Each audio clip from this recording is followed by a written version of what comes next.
Loneliness is the coat you wear, a deep shade of blue is always there. The sun ain't gonna shine anymore, the moon ain't gonna rise in the sky, the tears are always clouding your eyes when you're without love, baby. Emptiness is the place you're in, with nothing to lose, but no more to win. The sun ain't gonna shine anymore, the moon ain't gonna rise in the sky, the tears are always clouding your eyes when you're without love, lonely without you, baby.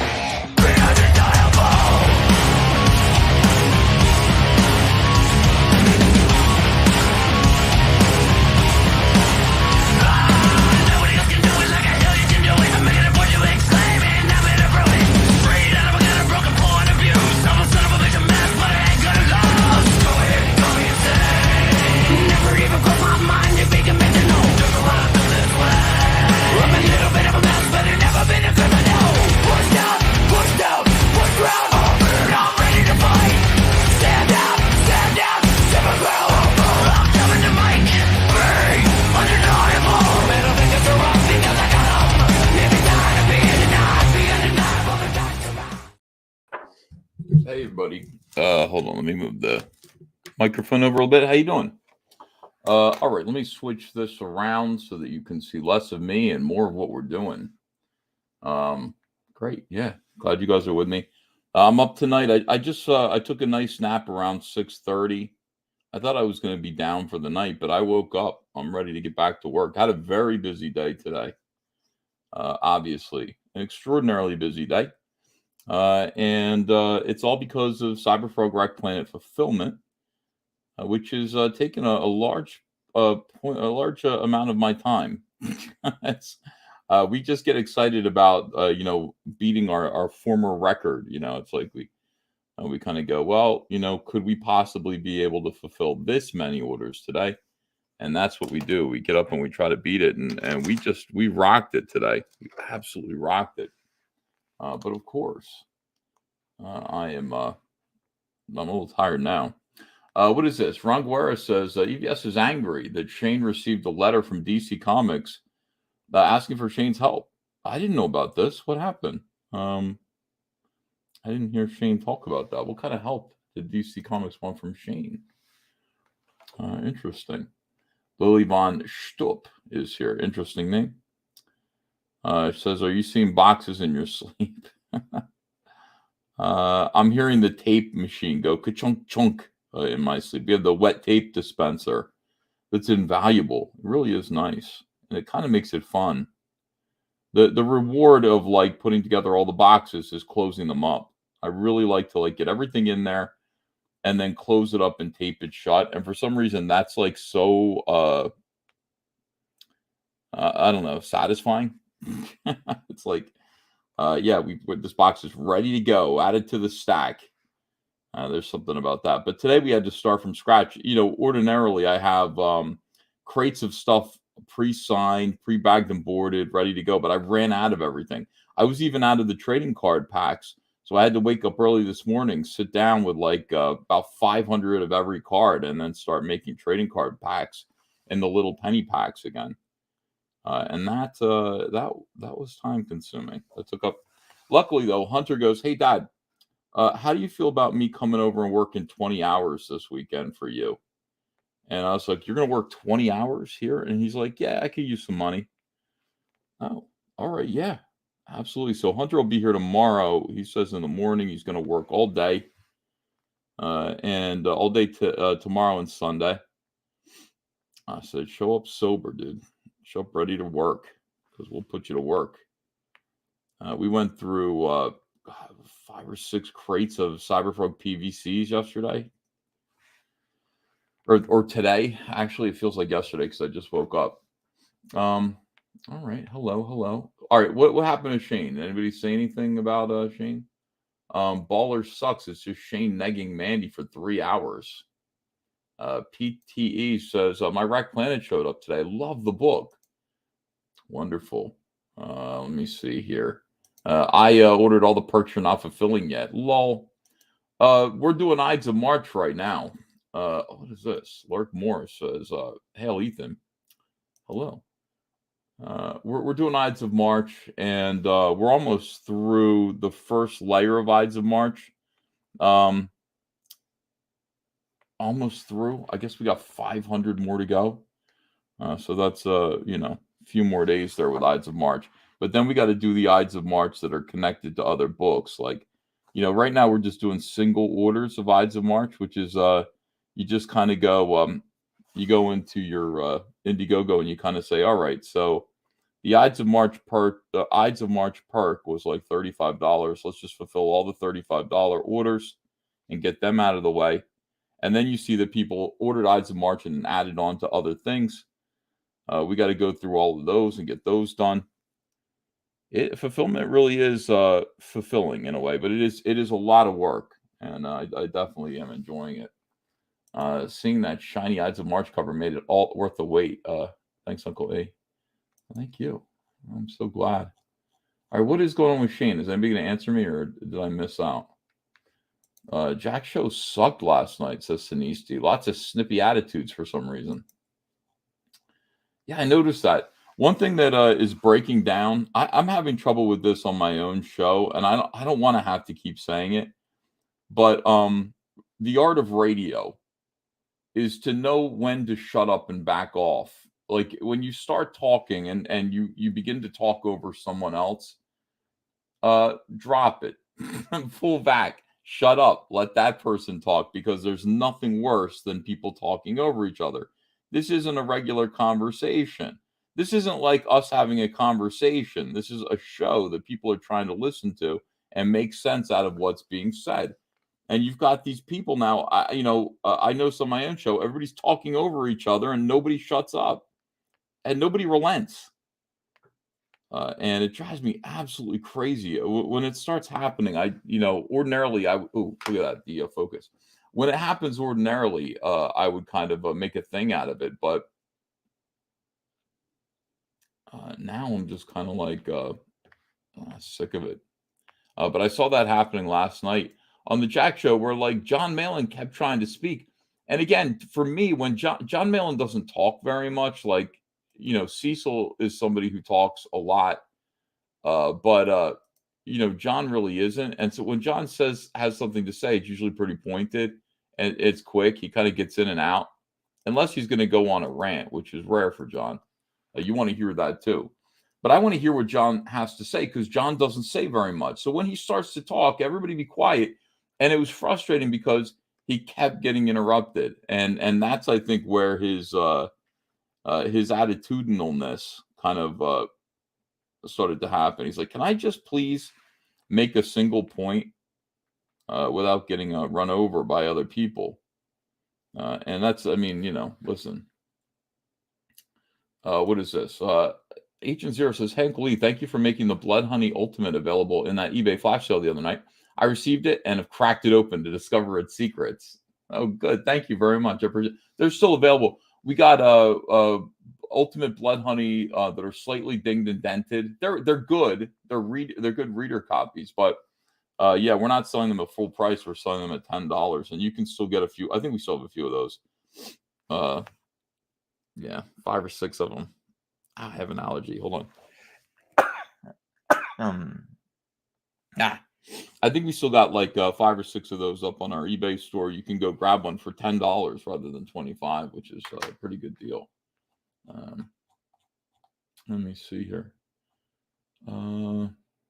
Yeah, people just talking over each other, and I kind of just want to I don't know. I don't enjoy that. It's static. It just sounds like static. It's very frustrating. Old Dirty Fatty says, Ethan, may I ask you a question? Yeah, of course you can. Never interrupt the wolf milker, says Crack Rock. No, I agree. John puts up with a lot. I'm tired of the thought war, says Bearwolf. Yeah, I'm staying out of it. I have no opinion. I don't care at all. Did you do a tribute for Liam since he deleted his channel? No. I've written to Liam quite a few times. Like, Liam drives me crazy because he's really stupid. Like, I think a part of it is getting nervous, is right. Well, none of us should be nervous. We've all been doing this for so long. But you got to get the feel of radio. I want you to listen to just Howard Stern or Love Lines, or not even Love Lines. That's just two people. But listen to any of these successful radio shows and just listen to the cadence of it, and then try to understand that that's what we're trying to recreate, but on YouTube, because it's a pleasure listening to that. When we were really good, when Comicsgate Live was really, really good at one point, 2020-ish or so, I go back and I listen to those shows. And we're magical because we all understand that we're doing a radio show. And you can listen to those episodes in your car, if you want to. And they're a lot of fun to listen to. They sound good. But lately, there's a bit of a cacophony for me that makes it a little less. I'm a little less engaged in that. So that's why I've been doing solo shows lately. I do solo streams. I do the Kings on Monday, but yeah, it's hard. And people want me to promote their books, and I'm like, I don't know, man. I don't know if I can handle it.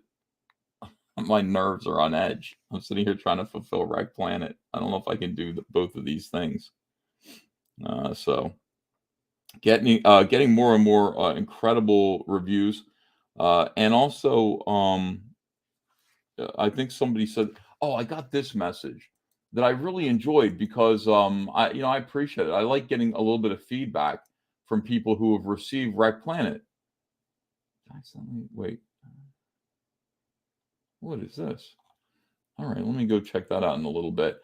I got this wonderful message from somebody. It's like I almost want to share these messages. They're just terrific. Steve Earnhardt posted. He said, "I just got my perk delivered, the Jay Lee standard cover with stretch goals, and I'm floored. Kudos, Ethan. You really did something special here. The quality of this book is insane. The whole package, chromium cover, paper stock printing, is on a totally different level than any comic book I've ever seen. It's like a bespoke piece. Wow. That's a nice thing to say. Then there are 2 more books, stickers, cards, keychain, and a PVC frog. I know some of you are pissed at the long wait, but when you see this thing, you'll understand." That's right. All right. So I was happy about that. Thanks for the nice comments. Yeah, Thought Wars. There are a lot of women that are in our space. Women always cause trouble, dude, no matter what. Chris Arcello says, "Hey, Human Sunbeam, good news. I think one of your Rec Planet stuff will arrive tomorrow. I don't know if it's the Ides of March or the honeycomb box, which is what I purchased. I'm excited. Christopher, it's probably the Ides of March. We have not started with the honeycomb box. We're still waiting on Salamandroid Death's thing to come in. And not only that, those honeycomb boxes, now that I'm fulfilling the single orders, are those going to be a bear to ship. I gotta sign every single book in there. I gotta sign every book. Oh my God, that's gonna be something else. I'll be able to get maybe 25 of those out a day until I get used to it.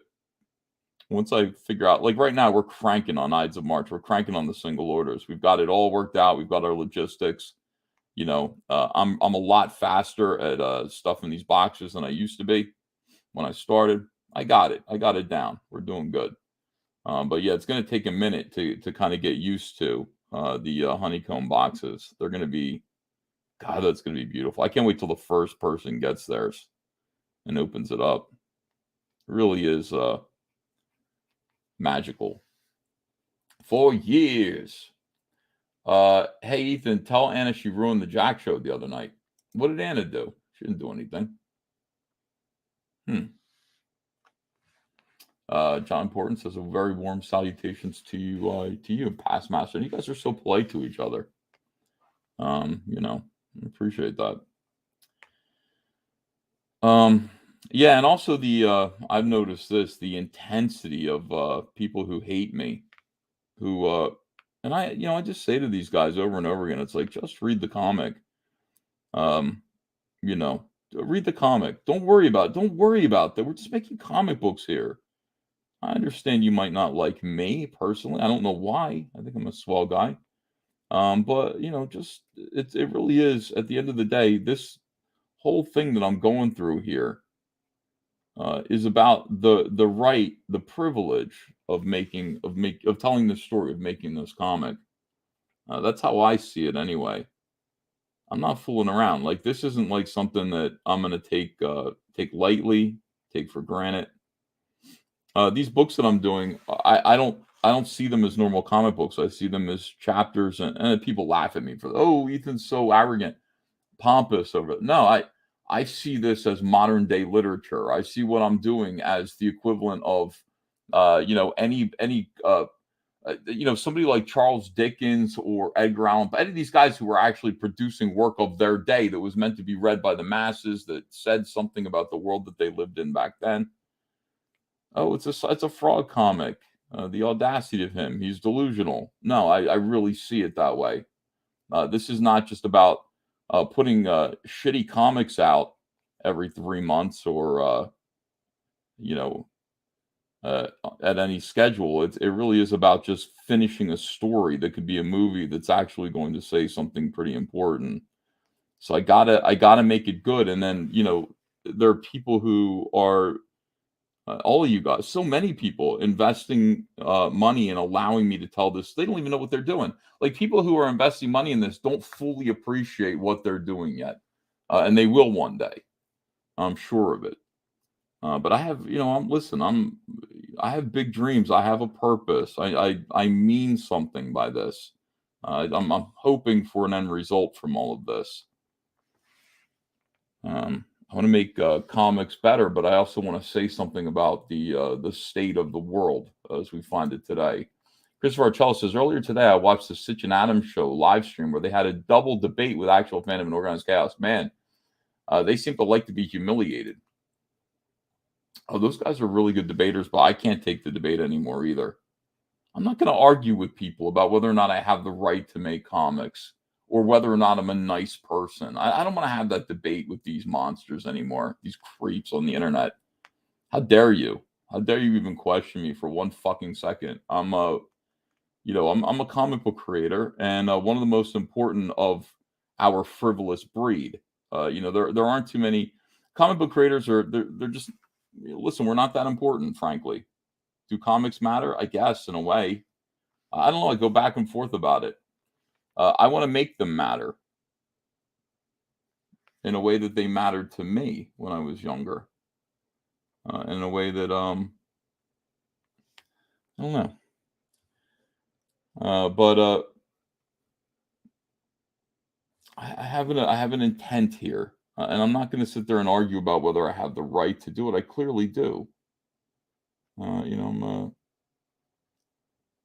a man of his time, I think. All this weird stuff happened to me. I witnessed it all. I witnessed the cultural shift that actually affected my life. I want to talk about it, but I'm not going to debate it with a bunch of scumbags who are complicit in causing all of the static that exists now everywhere, in every single business, every single hobby. People who just insist on making things less fun. Let me see. Old Dirty Fatty says, I think you are nice, but sometimes you get overwhelmed. I don't know. I mean, maybe that's it.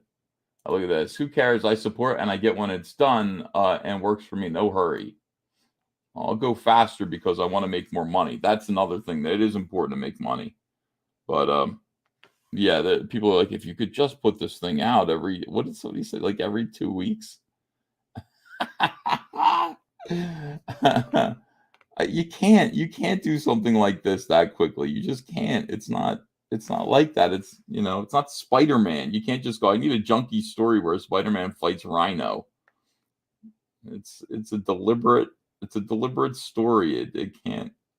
It requires inspiration, it requires thought and energy, and it's you'll see hopefully you'll read it and you'll see what I'm talking about.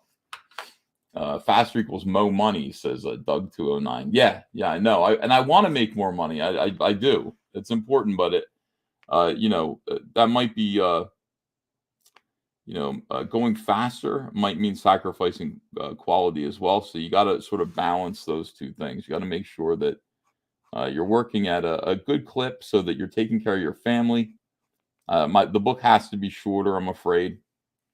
73 pages. I made a mistake. I lost a lot of money for my family. My dad put it to me that way, and I will never forget it. He said, "You made that book too long. You gave away a bunch of pages, and that was literally money that you could have.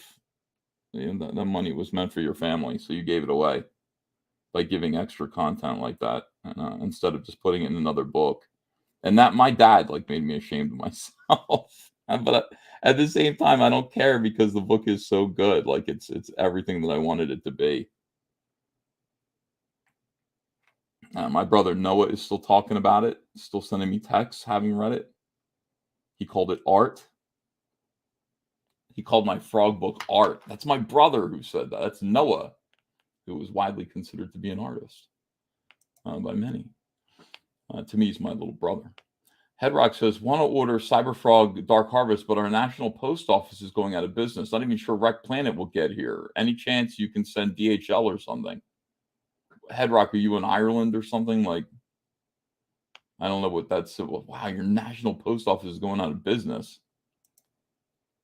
I don't know what to do about it. We could probably find an alternate way to get to you. Hey, what Cyberfrog image is Anna going to be painting? I don't know. I hope it's something original because she said that she's going to be painting a Cyberfrog thing, and I was like, oh wow, that's great because I'll make it into a trading card. We have these artist cards, and she's like, yeah, you posted something and told people to paint it, and I went, no, don't do my stuff. Do something.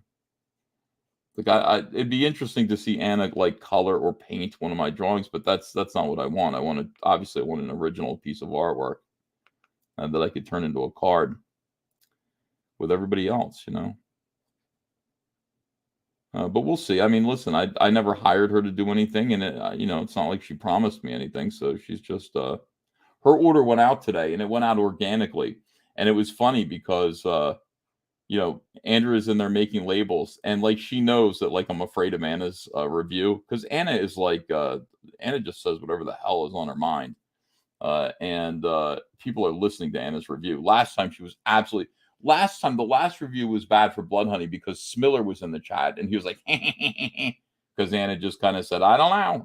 I can't even remember what she said. She basically said the book gave her blue balls. This book is going to give her blue balls too, in a way. They all are. They all end on a cliffhanger. Anyway, yeah, Andrew was like, oh no, Anna's order just came up. She's like, should I wait? I'm like, no, print it out. Let's send it to her. So it's kind of cool. I was actually going to ask Andrea to go find Anna's order and print it out, but it came up. It came up in order, which means that Anna ordered pretty quickly, which is really, she's a sweetheart. Anna orders and Anna actually buys all of my stuff. And I never I don't think of her that way. I don't think of her she seems like she'd be kind of yeah, I'll support you guys, but no, she puts her money where her mouth is, and she actually does support all of these Comicsgate campaigns, or at least mine, probably John Cecil's. She's actually buying everything we put out. That stuff makes me that makes me love people when I see that the same names keep popping up over and over again, people who back my stuff. I just I don't know. I feel a lot of love for people over that. Appreciate it. Headrock says, no, I'm on the moon. Wait, did I say I wasn't making fun of you? I didn't know. Are you in Ireland? Hold on. Especially, okay. All I know is this: we're having real trouble getting things to Ireland. Hmm. And Engineer Wrecker says, you can't think in those terms. By that logic, you should just shut out quick, poor quality work just to get more books out. Yeah, it's not about getting more books out. There's a story. You understand? Like there's a story here that needs to be told. I can't just, I mean, the idea of putting out, more titles connected to Cyberfrog, like spinoffs, doing a Salamandroid book. Like I didn't know people like you should do a Salamandroid spinoff book, and Dale Keown was going to draw it, and I was just gonna write him a fight scene, because it's like I don't have anything for Salamandroid to do because there's one story, there's a thrust, there's a story going forward. So what is this secondary story?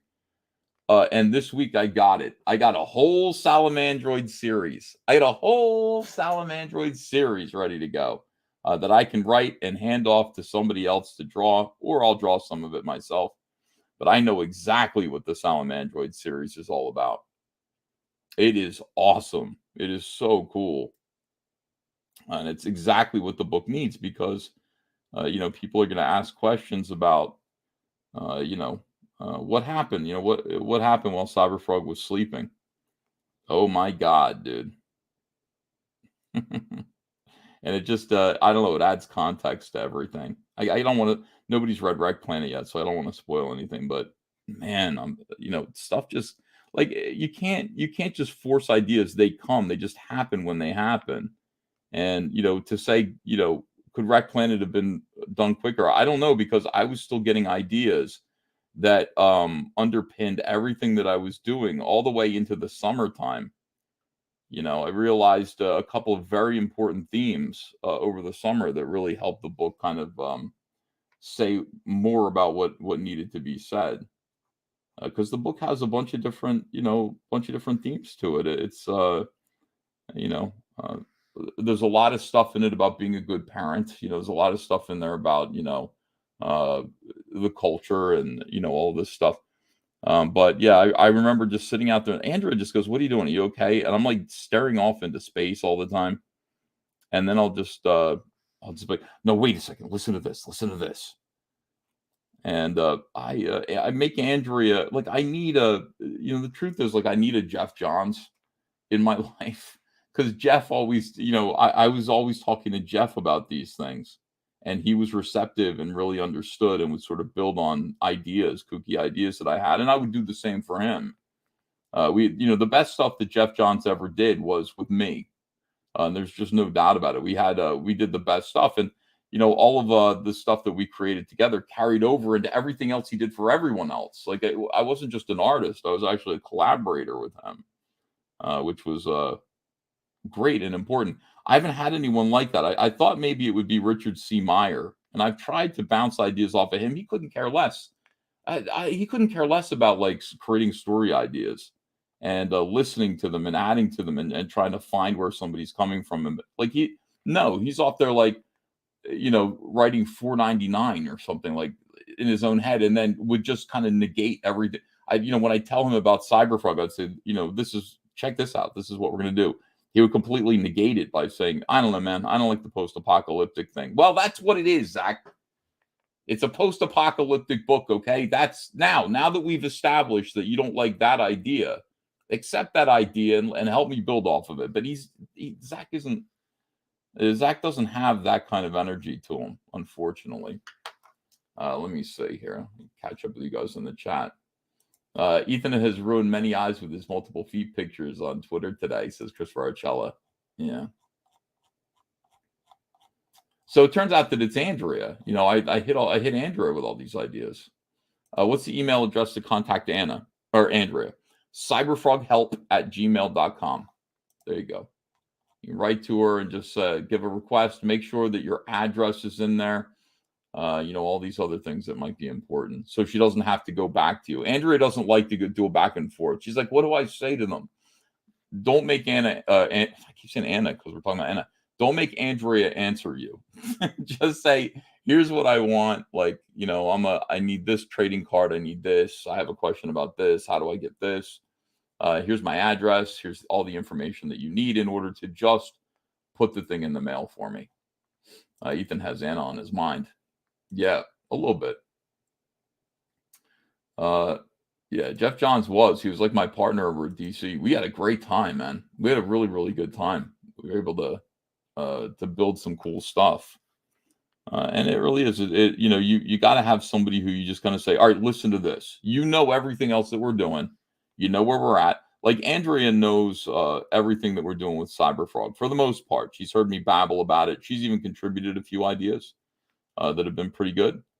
But yeah, you have to know and then just say, all right, well, what if we do this with this character and stuff? So anyway, Salamandroid, a Salamandroid ongoing series is coming together. The Salamandroid 2 for Cyberfrog 3 is going to be called Poison Pact, and it's really cool. It's going to kick off, and you know, I could have if I wanted to, I could hire like Kelsey Shannon to draw. You know, and it doesn't like because of the nature of the story. Like you know, if this series could be monthly, if I wanted it to be, because it's not pushing the thrust of the future of this. It takes place in the past, so which is something that Kelsey kind of wanted to do with Cyberfrog as well. So I don't know. We'll see. Kelsey's got his own thing to do as well. I don't want to knock him off his stride. But I'm excited. I'm very excited about all this. Everything we're doing is cool. All right, so this is a sketch cover. There are people who ordered like head sketches within a comic, and this is basically what it's going to look like.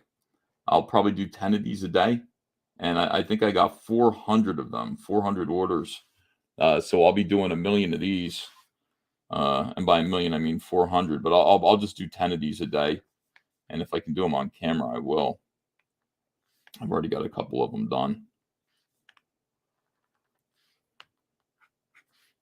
If you ordered one, cool. And you know, there's Cyberfrog, there's Salamandroid, there's Heather Swain.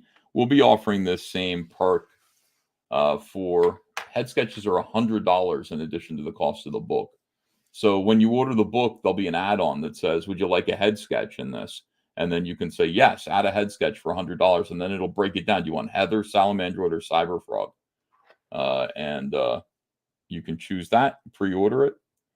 It means your book is going to come a little bit slower, but I don't know. I would say order a regular copy of this, and then go ahead and in a separate order the head sketch version. So that way you get your book, you can read it, but you know, you'll also have a really nice sketch coming as well.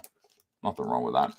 Projects Done Poorly says, Uncle E, when I bought Cyberfrog, my main goal was to give a new comic to my nephews. They're 11 and 10. They read Blood Honey and liked it. That's a good start. That's what we need to hear. Where's my tape? I had my tape out here.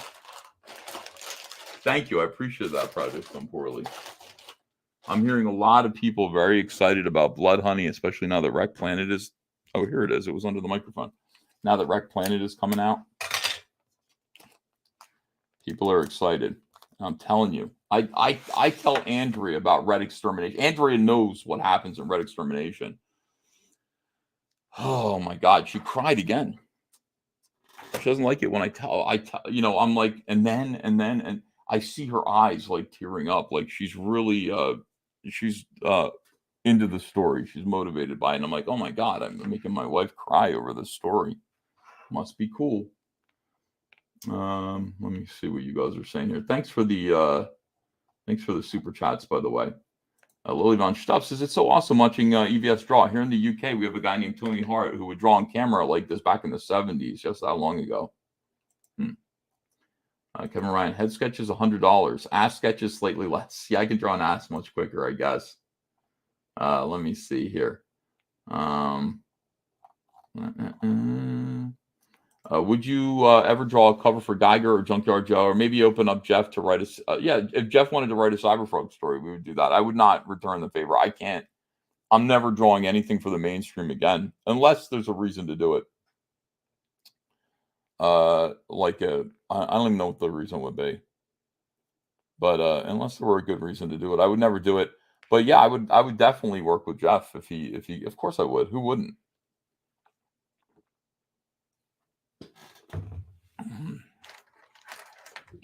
That's just common sense, you know. But it would have to be some kind of I don't know, something that was not a part of the main story. When it comes to these Cyberfrog head sketches, I'm going to move them around a little bit. They're not all going to be the same. Sorry. I don't want to draw the same head sketch over and over again. I'll just keep kind of moving his head around. They'll all be equally detailed, but yours is going to be unique, you know, when you get it, most likely. These new Wreck Planet head sketches. Zade Comics is here. He says, looking sick. Thanks, Zade. I appreciate that. Thank you, Phil. Hey, brother, hello. I love the Diaz brothers. I got a fuzzy in my mouth. Ugh. For my hat. Christopher Goree says, has Kelsey Shannon ever done his own solo book outside of Mitch? If not, it's past time. He's got a book coming up that he's going to do. It's called, it used to be called Jackknife. I don't know what it's called now, but he's working on it. Let me see. Manic Boy Productions. Wow, thanks for $20 Canadian. When I backed Ides Rect, I was unemployed and living in uncertainty. I believed in the book and I took the leap. I backed, believing life will get better. It did, and I'm doing fantastic now. Can't wait for the book. Thanks, E. Thank you, Manic Boy. By the way, I haven't seen anybody selling their perks on eBay except for one guy. One guy sold his Wreck Planet box that he got here, just a regular perk, a $25 perk on eBay. And I watched it. I was curious about, if it would sell. 8 people bid on it, and it went up to $89. So there are people who say some dumb stuff, just like they're propagandists out there that are trying to kill Comicsgate. I really resent them, but they're like, these guys, first of all they're looking for is a no-interest loan. Instead of going to the bank, they get it from you guys. That's not what crowdfunding is. This isn't a loan. You're not getting your money back. I'm not borrowing money from you. You're giving me money, which I will not return, in exchange for me producing this incredible piece of work and then giving you what I said that you would get in exchange for donating that money to us. I hate that. It's a loan. It isn't. Stop couching things in terms that are meant to aggravate people. But the other thing is, people said it took him 3 years from the day he launched it to actually producing it or sending it out. In a way, that's true. But from $25 to $89, I basically tripled your money. So I name a bank or another establishment that could do that for you. If you invested, if this were an investment, $25 in a Frog comic book, and you were able to sell it for nearly $90, seems to me like that was a good investment. Seems like that's better than the bank. So I'm happy, but I'm always happy to see that Cyberfrog stuff. There are always people who are discovering it and who didn't join on time. They hopped on the bus a little bit too late. They didn't get it, and the only way to get it while I'm in the process of fulfillment, because I can't sell anymore until I'm finished fulfilling, and then I'll be able to sell them. But other people who ordered heavy, ordered an extra one, whatever it is, and then are willing to sell them. Those people are making a little bit of money right now. So it's cool. I wouldn't sell mine though. It's too good. Let me see here. It's 8 Comics. $10. Hail Uncle Ian chat. Just launched the Lost Pages 3. Thank you to everyone who got us past 10K. Hope you all check out the animated trailer. Heads up, we are shadow banned on Indiegogo, but not Google. That's weird. Shank. It's called Shank. That's Kelsey's new book. Is called Shank. Shadow banned on Indiegogo. So my campaign is not. Cyberfrog Dark Harvest is as of yet not shadow banned, which is fascinating to me. Do you consider Geiger and Junkyard Joe mainstream? Yes, they're Image Comics, most certainly mainstream. Evil One says, I can't believe I was missing this for Ballers. They're just talking about fisting. We got to get back on topic with Comicsgate, but listen, every time I say stuff like that, everybody gets mad at me. We should talk about comics and each other and stuff a little bit more. Did Az refund his 2 executive boxes, says Nitram? I don't know if he did or not. I don't know. I don't remember anything like that happening. Anybody who wants to refund their honeycomb boxes, I don't care. I mean, listen, they'll sell like that. No, I'm not going to lose any money if you refund your honeycomb box. You're going to lose money. Yeah, forget the money. I just want cool, well-made comics. Ray, me too. That's my goal. But I just want to make sure I'm producing things that have value, because you cannot discount the investor market and the speculator market in comics. You do so at your own peril. Some people, including obviously retailers, they buy these comics to flip them and make a little extra money, and that's why some people will order more than one copy from me, which I definitely appreciate. All that these crowdfunders are for is to raise enough money to be able to make people don't make comics that look like this. This doesn't exist anymore. This is when people get this and they see it, they can't believe that a comic book could look like this. And that's just the outside. The inside is a really great quality story with the best art I've ever done in my career. This is a perfect comic book in my estimation. Now the critics are going to say what they will. And I'm definitely interested in hearing from the critics. But when it comes to my own standards, I am happy with this book in a way that I wasn't quite happy with Blood Honey. I was happy with Blood Honey, but I kind of relented to the pressure. Blood Honey didn't end where I wanted it to end. I just went, okay, here's your book. Just leave me alone. And listen, that's what they're doing. And people are trying to dispirit creative people out there and get them to feel bad about this. I'm not going to feel bad about this. What we're doing is awesome. I'm here to tell a story that will last, and I'm not gonna listen to people like that anymore. I got to just plan the content of a book to only be 48 pages, which means a little less story. This book might take you 2 sittings to read. But I don't think Red Extermination will. I think Red Extermination is just going to be a shot of just pure adrenaline and just sugar. It's going to be sweet as hell.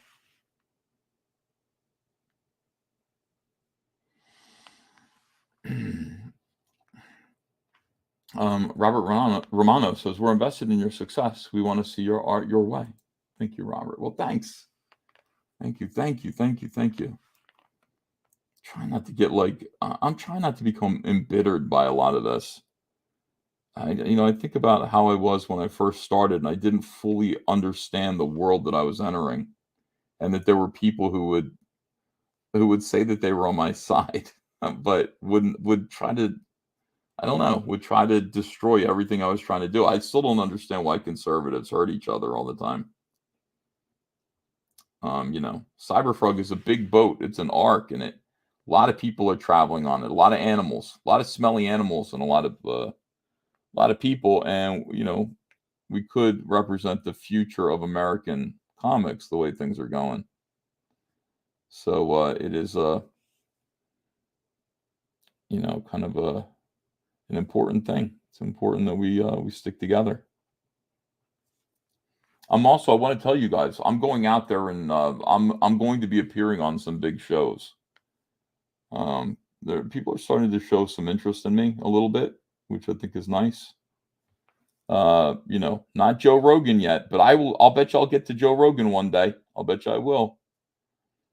But some of the bigger shows have booked me to appear.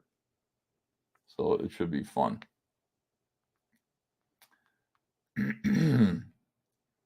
Weight loss shows again. John Malin has the Ed Sullivan Show. John Malin has challenged me. I challenged him too. I just said, lose some weight, dude.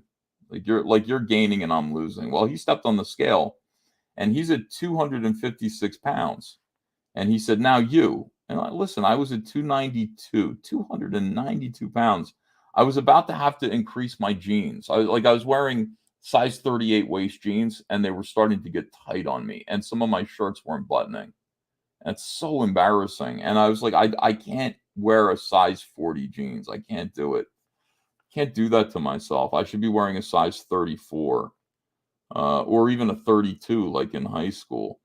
So that's when I kind of snapped to, and I decided to change things and really address the problem and try to kick my addiction to sugar and carbs, sugar and carbs, sugar and carbs. And yeah, now by the way, I've had to throw out a bunch of my jeans. I'm back down to 36 now, and the 36s are getting too big for me. So I think like in another couple of months, I'll be wearing a size 34 jeans, which will be great. But John Malin has challenged me. He's at a 256. He says the first man to 210 wins. I guess that's our goal line is 210 for this little contest. That's legit. I was just going to take my time. Cecil told me that it would take me a year and a half to lose all this weight to get where I wanted to be. I was prepared, but now I'm in a race. So that means I got to go to the gym. I got to go to the gym and not just work out here at home. I got to actually run again and stuff and still maintain my diet. I don't want to I don't want to deflate like a balloon. I want to turn, I want to build muscle so that my physical change doesn't look as weird. But yeah, I'll beat John. John isn't going to beat me at this. That dude smokes pot. He drinks beer all day. Mr. Joker says, saw Ant-Man basically ripped off Rise of Skywalker. How do you rip off Rise of Skywalker? Yeah. Hold on. Teflon Ron says, what's the Cyber Frog 3 box going to look like? It's going to be red. That's all I know. The color of the box is going to be red. And it's because the story is called Red Extermination. I've always wondered, in Blood Honey, the term pineys is used as an insult. Did you make that up for the book, or did people really say that where you live? No, it's a real thing. If you live in the Pine Barrens, people consider you to be a little bit of a hick. Like way out in the Pine Barrens, that's Trump country out there in New Jersey. And they call people like, I grew up I grew up more near Camden, a little bit more urban, suburban. And so, yeah, if you live in the Pine Barrens, people would call you a piney. You're a piney. Yeah, New Jersey, every part of New Jersey is different. It's completely different. Different class of people wherever you look. So yeah, pineys, real thing. John wasn't satisfied with just pre-diabetes, says Ronan. Yeah, and I'm glad John is going to be on this quest with me, but I think I can beat him at it. I think I can do it. I'm active every day now. I mean, I'm active. I'm out there. I'm ready to run, but Andrea doesn't want to run. I want to run with her, but she doesn't want to run at all, she wants to do like workout videos and stuff. That's how she got fit. Yeah, she wants to lose a good 20 pounds, maybe 30 pounds too. So she's in it with me. It's great. I love it, man. I love having a partner that's with me. She's a good girl. But yeah, I can get there. I can get to 210 before John.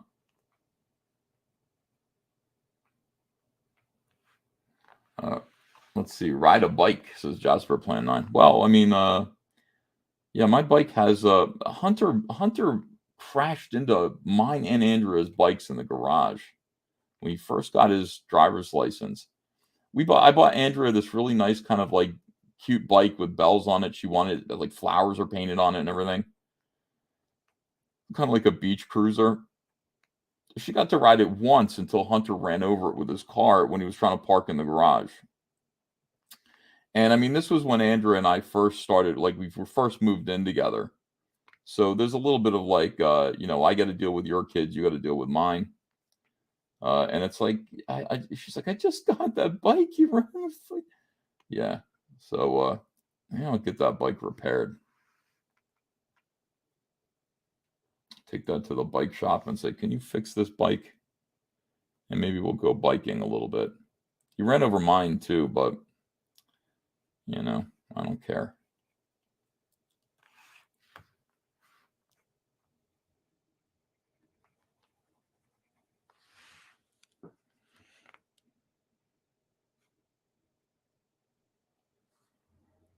You think biking is better than running, Eric? I rode a bike for 30 years. My knees are shot. It says past master. And from riding a bike, your knees are shot? Or you mean you were running and that hurt your knees? I love to run. I love running. I like to get on the treadmill. I like to just tune out and just run.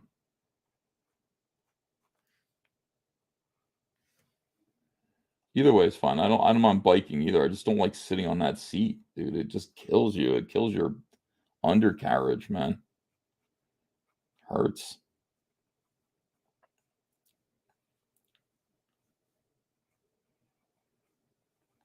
By the way, if you're interested in original art, on my eBay store, I have 4 pages from Rec Planet that I put up today at $1 a piece on 24-hour auctions. So if you want to go check that out, if you want to bid on those, a lot of people are receiving all of their Rec Planet original art perks. They got to choose from the entire book. But they're done. I've sent out all the perks to people, so everything that's left over, I can sell to you. And I want to. So go check out my eBay store and maybe bid on some of that artwork. Like I said, it's only a 24-hour. These auctions are only going to be 24 hours. So, should be a pretty quick thing. Wondering Comicsgate King Marduk Knight says, Cyberfrog is the American dream. That's why it's magnetic. As an outsider, the journey of the creation is a story. The stories have stories and lore. Thank you. That's a cool thing to say. Kind of true. Aaron Booth says, waiting for the Salamandroid art. Yeah, I got that over here. As soon as that book's on its way, I will release that to gentlemen like you who pre-ordered it. There isn't going to be very much extra Salamandroid art. I think there are 20 pages and like one of them is a 2-page spread. The 2-page spread is magnificent. I think the first backer might choose that. But I think I sold maybe 14 out of the 20 pages. And like I said, so there'll be 5 pages left over because one of them is a 2-page spread. Not too much extra stuff there. But Rec Planet, I got like 20 pages left over because I didn't know how long the book was going to be. And it ended up being 73 pages. I only sold 48 of them, I think.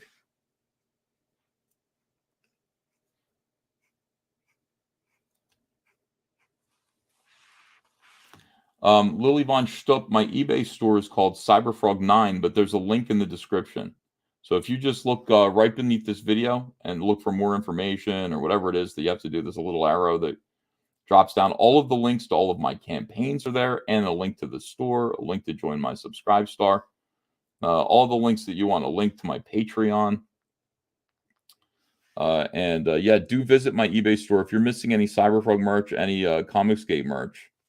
Oh, well, not Comicsgate merch yet, just Cyberfrog and all caps merch. It's all on my eBay store. We ship same day, even while we're fulfilling campaigns. eBay goes first in the morning. We make sure the eBay stuff goes out first.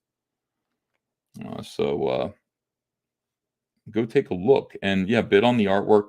Also, thanks everyone who's been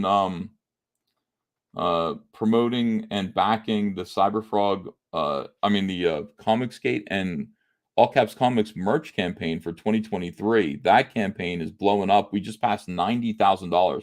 I want you to understand what that means. I mean, there's a comic book in there. There's a John Malin comic book called The Malin Cut. And there are a couple of issues of, you can get one of these there. You can order one of these on that campaign. If you didn't order one, you can be third in line, essentially, before it hits eBay. You can be a backer and get a copy of this book on that campaign.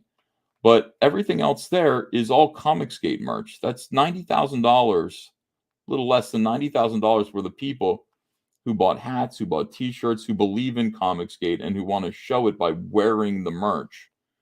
And that to me is wonderful. I'm going to get that campaign to 6 figures. I'm going to start really promoting it again because it looks good. It looks good, the fact that that campaign did so well. It makes us look good. A lot of people have been saying Comicsgate is dying. They've been saying that since 2017. In fact, I used to say it in 2017 when Comicsgate was just an argument, not a club. But It isn't. It's just great. I mean, it is growing. We're getting more and more people in here. More people who want to make comics, more people who want to support creators, more people who are enjoying the eBay shows or the YouTube shows. I mean, um, awesome. Really, really appreciate it.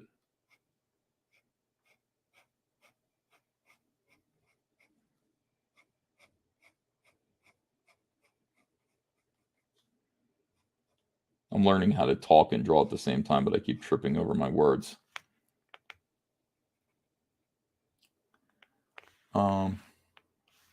Yeah, I know. John Porton says we're not going anywhere at law. I know you're not. We can't. That'd be the worst thing in the world if Comicsgate fell apart. And then think about like if Comicsgate fell apart, the most horrible people in the world would be throwing a party. Would absolutely throw a party. No, we're not going anywhere. We're staying. They keep making comics, and I'm telling you, it does impact them. Like I when Rec Planet first appeared on Twitter, people saw that it was printed, it was real. It's not a scam, you idiots. Not a scam. Sorry, you can stop telling that lie now. Again, they just start pushing back immediately. They just they react with such fury, and they try to find something else, some other thing to change the subject to make things still feel miserable. But no, we're still here. We're still having fun. Ever thus the Comicsgate.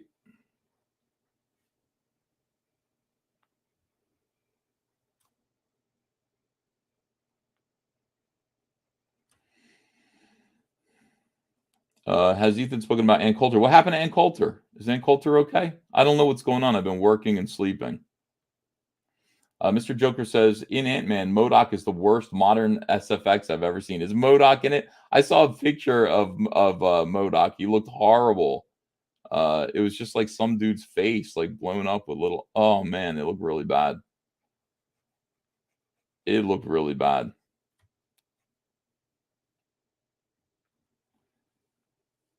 Oh, Tim interviewed Ann Coulter. What did she do? Did she say something weird? Something bad happened?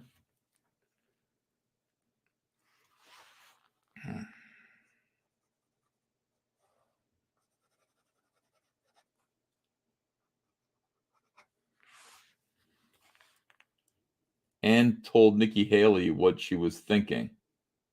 Ann said something bad about Nikki. Oh, good. Yeah, I mean, I don't have a problem with Nikki Haley, except listen, this idea that Republicans need to veer more to the left and talk about racial issues in order to win, guys, Nikki, we didn't lose because of our messaging. Our messaging is great. Obviously, it's great. Trump got like 78 million people to vote for him. The only reason Democrats won is because they rigged the system. They rigged the system with early voting. They figured out while we were naively just like, yeah, listen, voting on voting day, on election day, they were out there deciding where they were weak, where they needed support, and they were canvassing those areas and harvesting ballots. Why? Because they only care about winning. They don't care about what it's about. They don't really care about our democracy. They only care about winning and power, and that's it. And so they did what needed to be done in order to win.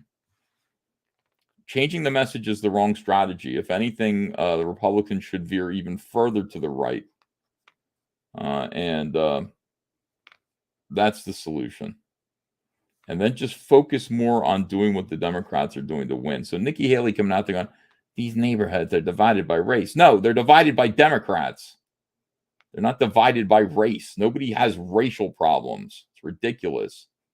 The amount of racism in this country is nearly nil. People don't feel that way anymore. This is America. But we can get angry at each other. We certainly can when that is all we hear all day long is racial grievance from people who are hucksters, who are getting paid to incite bad feelings, create strife and differences between people based on the color of their skin. That's what SJWs do. Racial pride Absolutely disgusting. We don't need that. We need to veer further to the right, away from issues of race and identity, more towards national unity, taking care of our people. All Americans should be working. All Americans should be buying a home.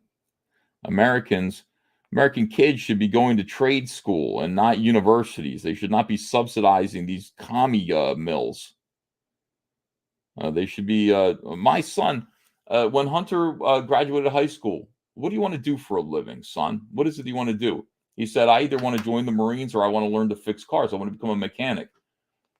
Being a mechanic is great. You know, it's a blue collar job, but I'm telling you, you will always have work. You will always have work, and you can get there. You can become a wealthy person by learning how to fix cars. If you want to start your own business, go to business school later and open your own garage. People in my theater laughed after MODOK's face reveal.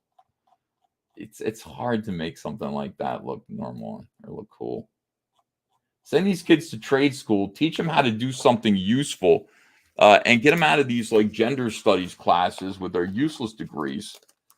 These people are clogging up society. Worthless. This whole generation's of worthless people. Get to work. Learn how to do something that people need. So I got my kid. My kid's out there. He's a mechanic now. He's making great money. And he's useful. Useful. That's what we need. Cars and Dub says, any chance you'll finish my sketch card on stream? It's a possibility.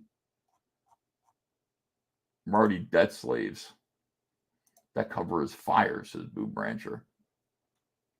More messaging like Matt Walsh, unadulterated truth. Yeah, the thing about the Matt Walsh trans thing that he did was when I first heard it, I was like, oh, there's no need to be cruel to a person, right? But then I really thought about it, and I was like, he's not just talking to a person, he's talking to everybody. You know, he's saying this is a lie. Like all of this is a lie. What you're being fed is a lie, and it's a destructive lie. And I'm just going to lay it on the line. And I mean, it was hard to take, and it kind of funny in a way. It's like amusing in its cruelty, but man, I don't know how else you fix that problem. People are getting creepy messages from the culture these days.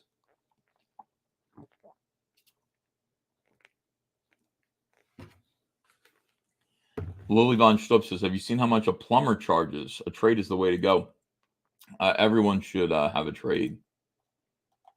You forgot to sign that sketch. You guessed? No, I think I did sign it. Pretty sure that I did, but let me look. Let me double check. You might be right about this.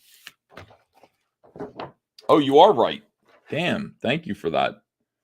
Imagine how weird that would be to receive this without a signature on it. There we go. Perfect. Thank you for the heads up.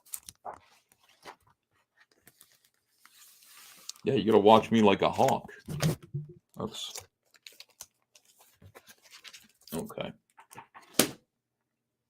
Oh my God, I slapped the comic down into the box. What a nightmare. Michael Douglas praises socialism in Ant-Man. Weird. Yeah. It's cruel to enable the lie. We need to bring people back to reality. Have you seen how much Christopher Plummer charges? A lot. Like he earned it. Sound of Music, you know. Let me see. I can't read member chats, so I don't have my I'm sorry, I don't have my iPad out right now. I can't see them.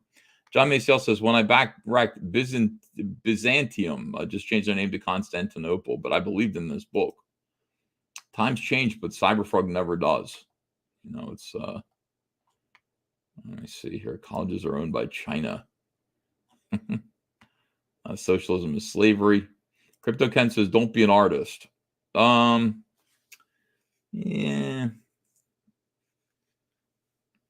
Let me think about that. I would say there needs to be less encouraging of people being artists, maybe. Java the Creator says, read them now. Drew Comics Elite says, Ethan, how's it going, man? I'm doing a store signing for Born of Blood. 5 on Wednesday. Oh, cool. Where are you going to be? Where's your in-store signing? People come out and meet you, maybe. I mean, I can't. I doubt I'll be able to unless you're in Jersey, but other people will. Let me see. Look at this. Member chats are borderline useless, almost always missed. I disagree. I read them when I see them. I didn't put up my iPad today because I wasn't going to be leaving the screen. I forgot about member chats. You know. Ron Martin says, where can we find all the current available Comicsgate books and campaigns? Like a store with multiple creators on website or page. Comicsgate Kings all on one page. There is a website. Is it called CGGo or something like that, .com? What's that website called? And they have all of the campaigns, and they have where you can purchase past books, et cetera, et cetera. Yeah, but there is a website like that where you can do that, where they have everything there.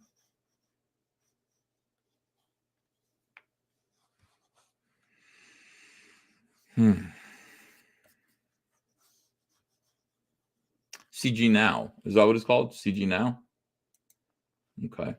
Drew with Comics Elite says, I'll be at Comic Carnival, Indianapolis, Indiana. Nice. Go meet Drew over there. Go buy Born of Blood.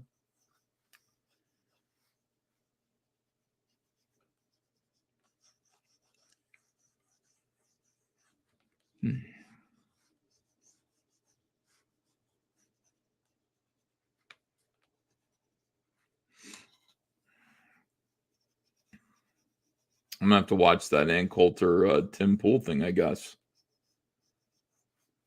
People are talking about it.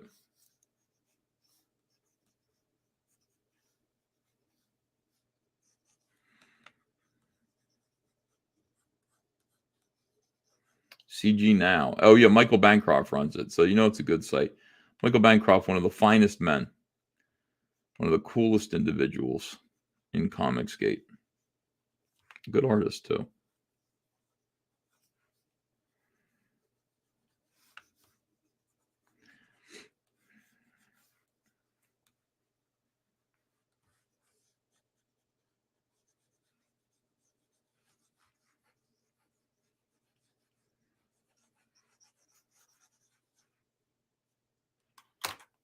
Let me see here. Oh, there he is. Oh, Michael Bancroft's in here. Hello. Did you remember to unblock Rome Grown? No. Let me see if I can do that here. Guests. Let me see. That's not it. Recording, virtual background, general. Try that general. That's not how to do it. There's a way to unblock people on StreamYards, I think. I think you can block people on StreamYards and unblock them. But maybe it's because I'm not the one who blocked them. Yeah, I'll do it, Headrock. Don't worry. I will unblock them. I don't know who's blocking my wonderful guests, my wonderful chat, but please stop it. Is Cyberfrog Untold Tales 90 stuff or newer? Says Evil Ernie. Cyberfrog Unforgettable Tales. Unforgettable Tales. Is a reprint book. It's like Marvel Tales. Remember when Marvel Tales would reprint Spider-Man stuff? But what we've done is we've taken the old black and white comics that Cyberfrog had in the 1990s, the really rare ones. We've colored them. I've had Kyle Ritter color those black and white comics, and then I had Eric Weathers re-letter them so that the lettering is more professional. In fact, it looks a million times better. That's what Unforgettable Tales is. They're like colored, remastered old Cyberfrog comics that are almost impossible to find anyway. So it is from the 90s, but it's going to feel new when you read it. And you should get the collected edition that's available right now on Indiegogo. Does the YouTube settings also tell you who blocked them? Nope. I wish it did. I'd be like, oh, let me take your wrench away from you. I remember when Nasser Rabadi was doing that, like he was blocking some super chatters. And this is one guy who just always gave me $2 every single day. Like every time he super chatted me $2 to say hello or something. But Nasser decided that he didn't like what the guy was saying. to Nasser. So Nasser blocked him, and John Malin started screaming at him. Like John was like yelling at Nasser, like that is you're costing Ethan money. That's not your money. You don't get to. It's only $2, said Nasser. It's not your $2. It's Ethan's $2. You don't get to make that decision. That was fun. That was early Comicsgate. That was unbelievable. Yeah. And I was like, yeah, Nasser, just don't block people. People are going to say mean things to you because you're Nasser. And that is my $2.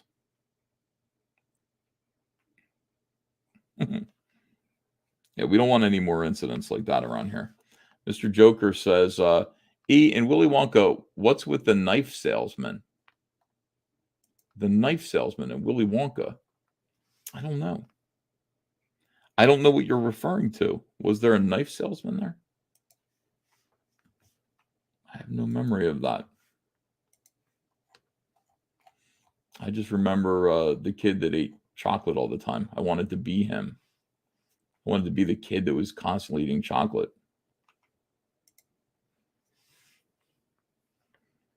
Keith Dotson says Nasser probably costs more than $2 every time he's on.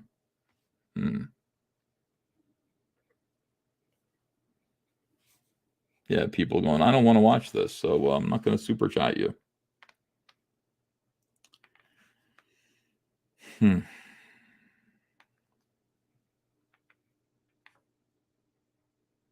Yeah, when Nasser comes on, I definitely hear static from people.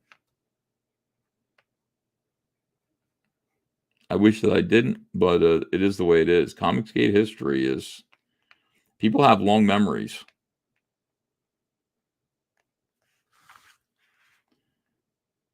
You know, I used to tell Smiller, I'd be like, just knock it off and come back. And he'd be like, what are you kidding me? If I came back, it wouldn't make a difference. Nobody's ever going to back me again. You ruined it all for me, Ethan. I was like, you're blaming me for that, but that was you, dude. You did that. But you're probably right. Like, if I brought Smiller in here, I don't think it would be the same. People would be kind of angry to see him. I can't control the backers. Can't tell customers like what to do. Like they feel how they feel. Coulter is to Trump as Smiller is to EVS. Oh, is she out there like bad mouthing Trump? Yeah. I don't know if I want to watch that. I like Ann Coulter, but yeah, she's off the rails with Trump. Like he didn't do what he was supposed to do. He's a loser. No, he won. Trump did everything he was supposed to do. He dispatched with the Clinton dynasty. He dispatched with the Obama dynasty. And he dispatched with the Bush dynasty. What else do you want from him? He scared the piss out of the establishment. I don't know why you're not singing his praises every single day. I don't know if he has another 4 years in him, but I'm voting for him. Opinionated Junkie says she's a bit upset. Zack Snyder's success was bringing zombies back. Says, yeah, I agree with that. Dawn of the Dead, actually, his Dawn of the Dead remake made me love zombies, whereas before I didn't really care. I was like, wow, I'm really interested in this. That lit my imagination on fire. Any thoughts on doing a series of The Untold Tales of Cyberfrog in the 90s, as if you had kept that series going? It says Manic Boy Productions for $5. That's been something that people have offered me like as an idea, but I don't know where that goes really. It's almost like you know that it's not, you know, the Vespers are coming, right? So it's like there's the stakes. You know that Cyberfrog's going to live at least until the Vespers come. I don't know what the stakes are in a book like that. We're going to be retreading that ground as, you know, we're going to be seeing flashbacks and everything. That'll kind of illuminate the 90s a little bit more for people, especially regarding the villainy of Scorpion, what he's up to, how he came to be. That's all in Salamandroid Death Sting. Once you read that, you're going to understand who Scorpion is. But I don't know if we, you know, even though it'd be kind of cute to do that, like, I don't know what purpose it would serve. And I can't imagine people would be excited to read it. because the story, there's, you know, you don't know, you know where it's going to go, you know. I mean, the story right now, the thrust of the 2018 Cyberfrog book just makes more sense to me. And it's still 2018 in Cyberfrog world.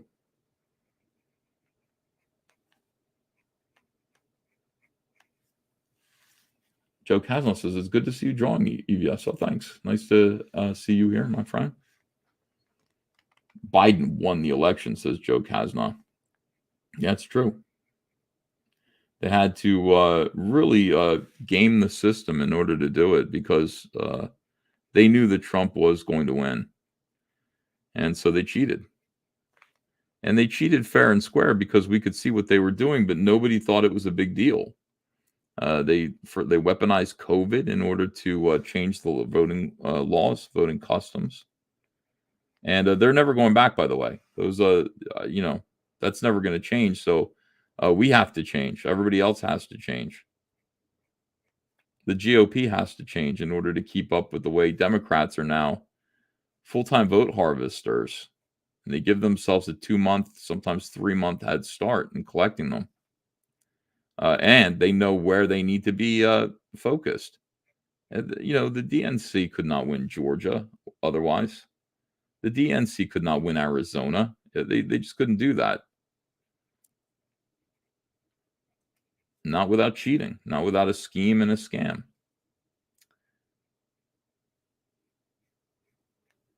So everybody has to adapt now. That's the way it's going. Manic Boy Productions says, kind of like the Many Saints of Newark, Tales from Better Times.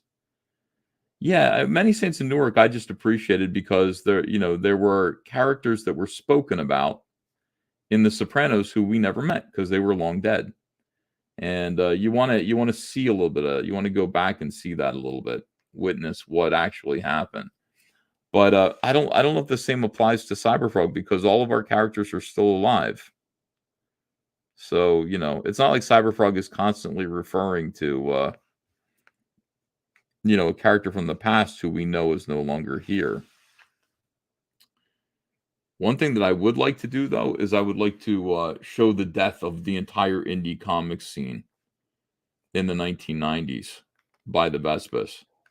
You know, in the 1990s, we had Extreme Studios. We had, like, you know, all the She by Billy Tucci, Pit, you know, all these characters that were around back then. Even Black Flag, like I would do. I would just show them. I would like to show them all getting annihilated by the Vespis when they came. They're all dead. Everybody's dead. The superheroes of that time are gone.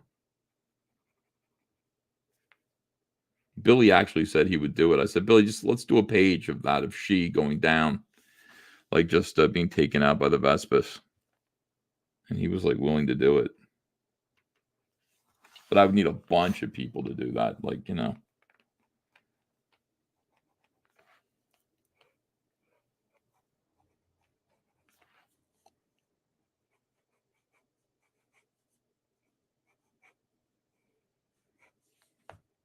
That's where the Turtles idea came from. We're sitting here talking about this idea 3 years ago, 4 years ago. And I said, yeah, you know, the fourth Cyberfrog book is called The Green Supremacy. And I want to see, like, you know, I want it to be known that, like, the heroes of the 1990s, you know, that whole scene, you know, if they all coexisted, they're all dead now. Except for one turtle. One of the turtles is still alive, Raphael. And he's lost an arm to the Vespis. And he's got all of his brother's weapons. And, you know, he shows up to join Cyberfrog in the fight.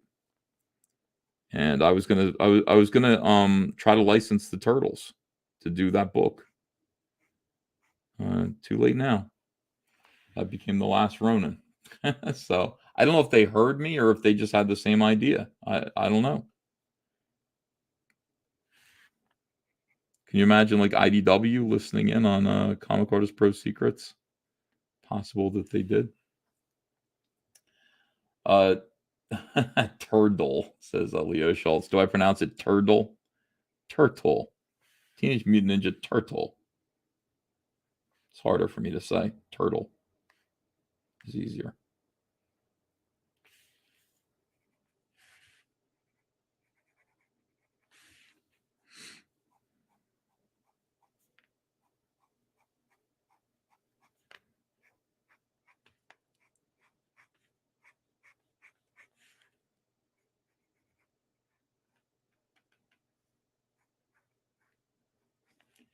Who else would I do in that? I would have I don't know.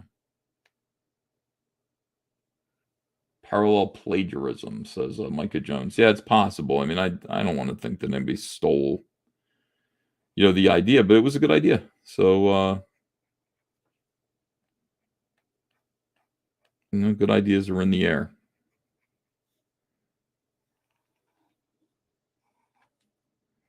And a lot of people can come up with the same idea at the same time, but not in the case of Super Kitties. That was clearly that lady's nuts, in my opinion.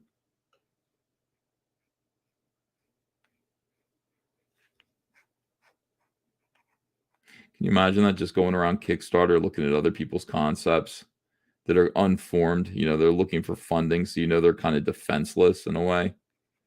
And then like taking that shit over to, because you have connections with Disney and Nickelodeon, just stealing it. Unreal.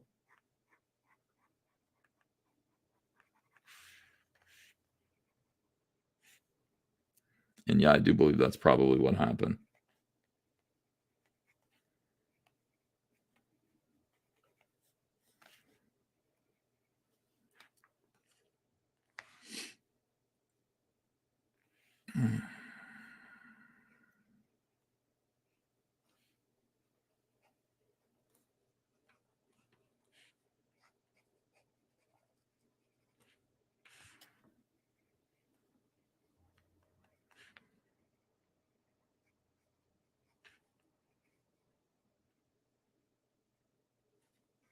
Poor Shane Davis.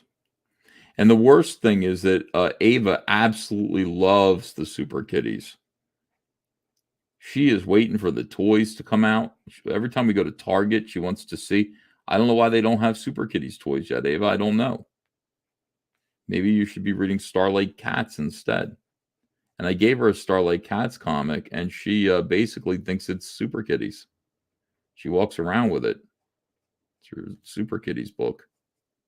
I mean, that, whatever that, if that cartoon makes money, that's Shane's money. That should have been Shane's money. And if you look at Paw Patrol's got to be making billions of dollars.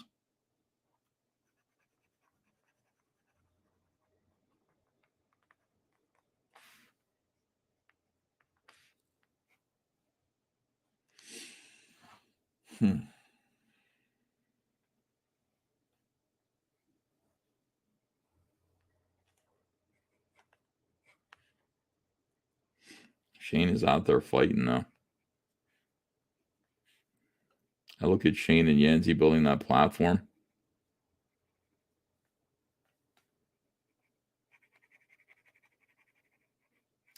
You got to make sure that the IRS knows that your platform is a crowdfunding platform. See, the advantage of being on Indiegogo tax-wise is that there are different tax implications for crowdfunding than there are for just sales.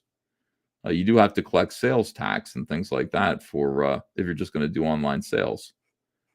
You have to pay sales tax, and it's all considered to be income. So that's one concern. Like, you got to make sure that your platform is clearly designated as crowdfunding, and the money that's coming in is not income. It's not strictly considered income. It's going to be used in different ways to create product that will generate income.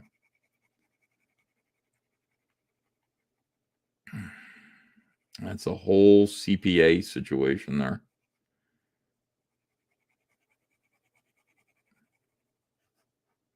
You might make a little bit more money, you might have a little bit more freedom, but you could also just end up losing just for that reason. That money comes in and it's just seen as just regular book sales.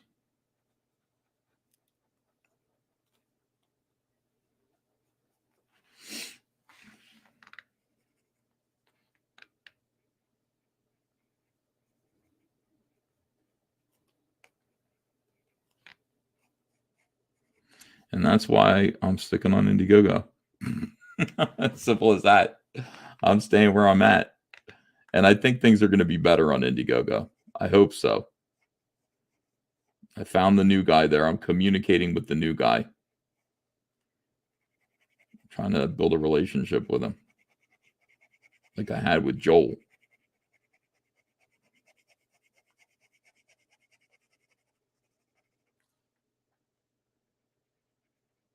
And amazingly, the All Caps Comics and Comicsgate merch campaign was allowed to do fine. It didn't get shadow banned. That was an experiment. That was definitely an experiment by me. I didn't know if it would. I was prepared for it, like because recently, I think Nina Paley, her name is, she had her book refunded because it tackled trans issues and what trans people call turfs, that perspective, and it got refunded by Indiegogo for being kind of I think hate speech. So Comicsgate has a whole crowd of people around it who are trying to destroy it by calling it a hate group, which is like absolutely infuriating. Anybody can do that. You can go to any organization, you can go to a church and sit there and demand that they are a hate group, and just really cause trouble for people. And so anyway, I figured that might happen with Comicsgate merch, and it didn't. Just fine. Money dispersed into my account. We're making the product. It worked out just fine. So I'm glad to know that. Let me see. 28 days later brought back zombies. Cody, yes, I agree with that too. I love those. I love 28 weeks later. The opening of 28 weeks later is just amazing. Yeah, humanize yourself with the new Joel, says Corey. I am. I'm working on it. I'd like to get on the phone with him. We'll see how if Cyberfrog 3 Red Extermination manages to hit 7 figures again. I'm going to get on the phone with them. I'm going to let them know that I'm important to them, and so is Comicsgate. And listen, there aren't any comics. There aren't any comics that are hitting 7 figures on any platform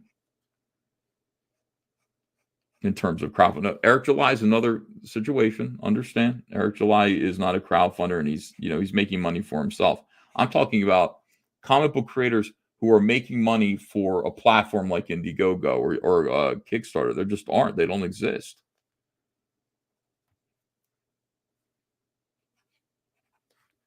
So we should be treated with some degree of respect.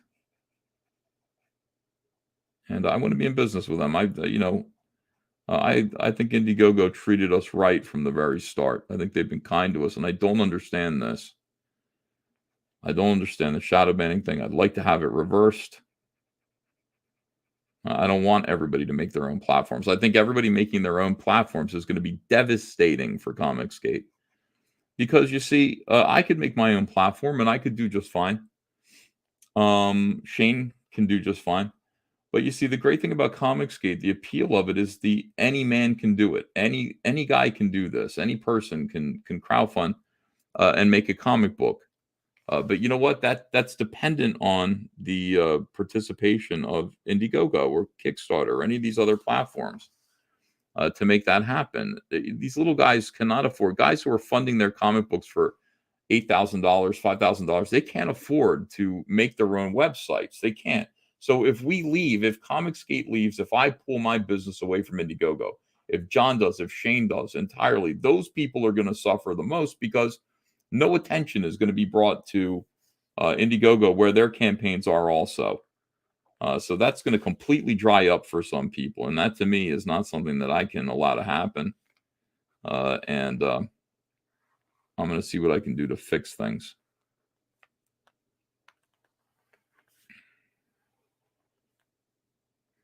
Comicsgate is a dream.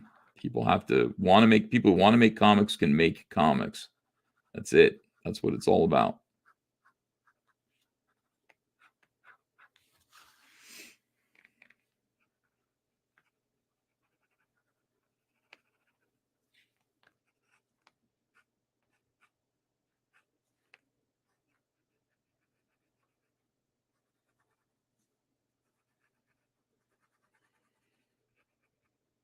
Blue Branch says it's good to have a website as a backup. Yeah, it is. I'm going to have one. I think it's a good idea to have it, but that's just for me. It's me.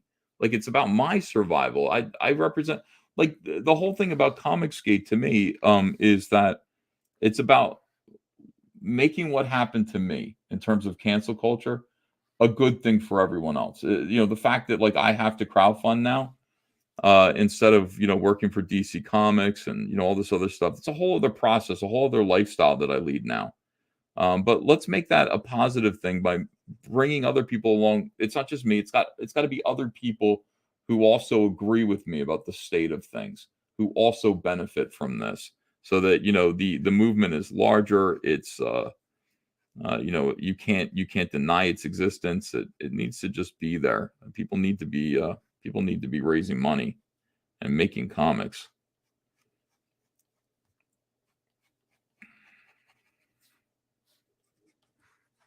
I screwed up here. Do I put white out there or just leave it? It's a sketch. I don't want to put white out on somebody's book. What I could do is I could just cover it up with like some cross hatching. Welcome to the inside of my brain. That's what I'll do. I'll make it look like it was totally on purpose that I screwed up there.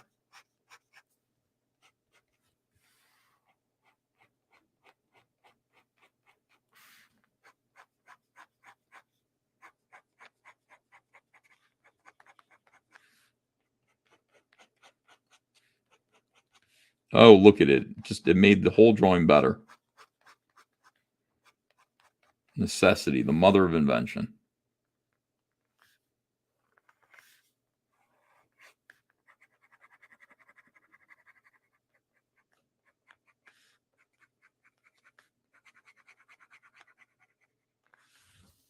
That looks great. Let's put his little tattoo stripes on.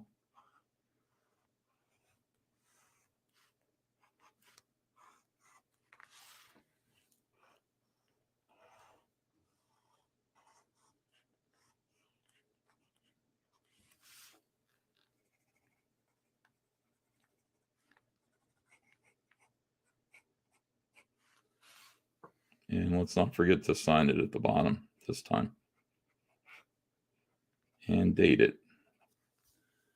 Yeah, that's good. We did a good job there. Let's do another one. My microphone's in the way.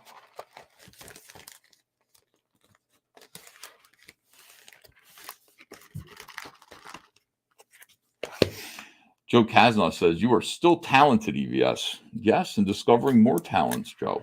Listen, I've always been able to draw. I'm drawing better now than I drew at DC. This comic book is what I would consider to be my masterpiece right now, but it's just beginning. Cyberfrog 1 through 4 will be considered to be my masterpiece. That's how I'll see it. The other thing I'm learning is that I'm a pretty good communicator. That's another talent we've discovered. Now fling it across. How many do I have to do total? 432. So we got to just do 10 a day, essentially. We got to just do 10 a day and just close out the night by just relaxing. Can't make it a big deal. I don't want to be harried. I don't want to feel stressed. I'm just, you want to, when you're doing a project this big, you just want to set little goals for yourself that are achievable every single day so that you're not overwhelmed. If I were sitting here going, I got to do 420, whatever, 432 of these, I'd pass out. I wouldn't get anything done. But we just go, today, we're doing 10 of them. We're going to send 10 of these out to people. And tomorrow, we'll do another 10 of them. That's it. We'll get it done. We'll get it done in 40 days, 43 days, which is about the time that, by the time we get to 43 days, we'll be about halfway through fulfilling the campaign, the whole entire campaign.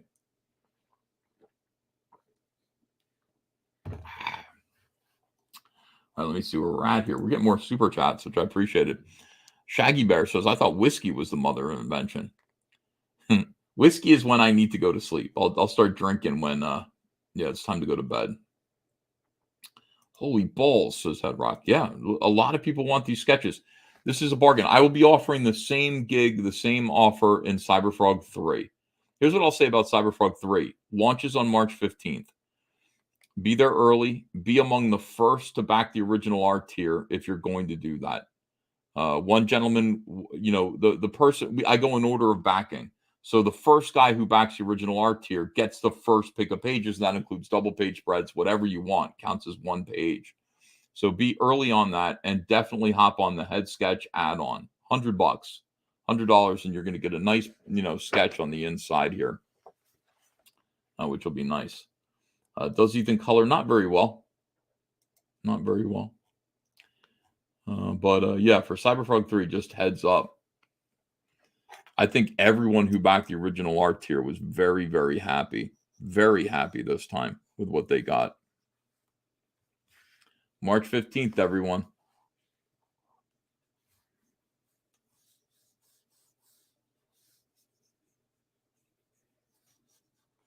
And there's Queen Bee. She says, I'll be there. First day backer. Yeah, Queen Bee got like 3 pages. Thank you, Queen Bee.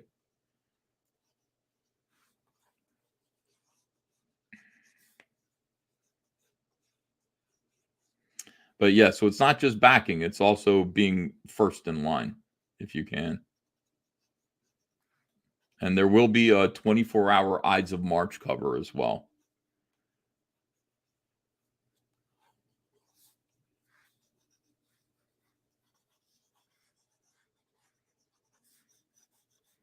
I keep wanting to draw Cyberfrog's hands, but that's going to take too much time. It's not really fair. I just got to do a head and shoulders for everybody.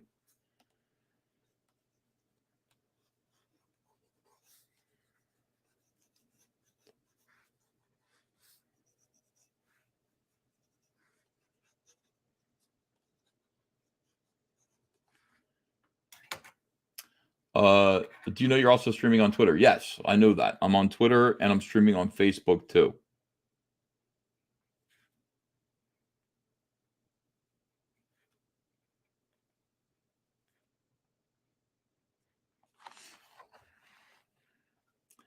New art for all your backers is better than the same sketch for the 2000th time, says Micah Jones. Well, listen, wait till we get to the Heather Swain sketches. And I'm swapping them up a little bit. They're all going to be unique. Still Cyberfrog's head and shoulders, but at least I'm going to turn his head around a little bit. I'm going to do a little variety. I don't want to draw the same thing over and over again.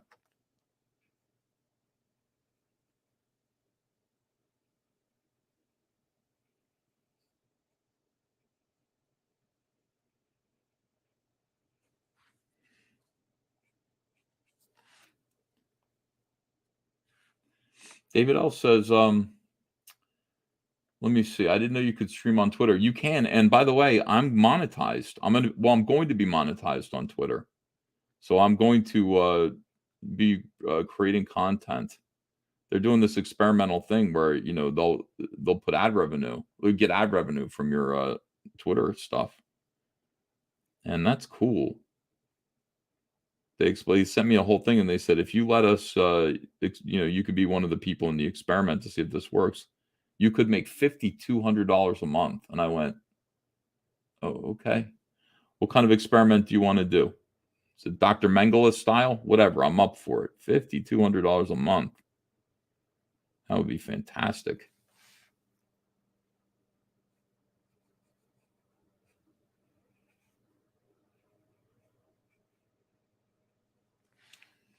Yeah. Elon needs the money. Yes, he does. Joe Casno says, I still want to see you on GL again. Maybe someday when this tomfoolery is done. I can't imagine it, Joe. I really can't imagine ever doing that again. I did a lot of Green Lantern stuff, though. You can go back and read it. I mean, I must have done 50 comics with Green Lantern on them.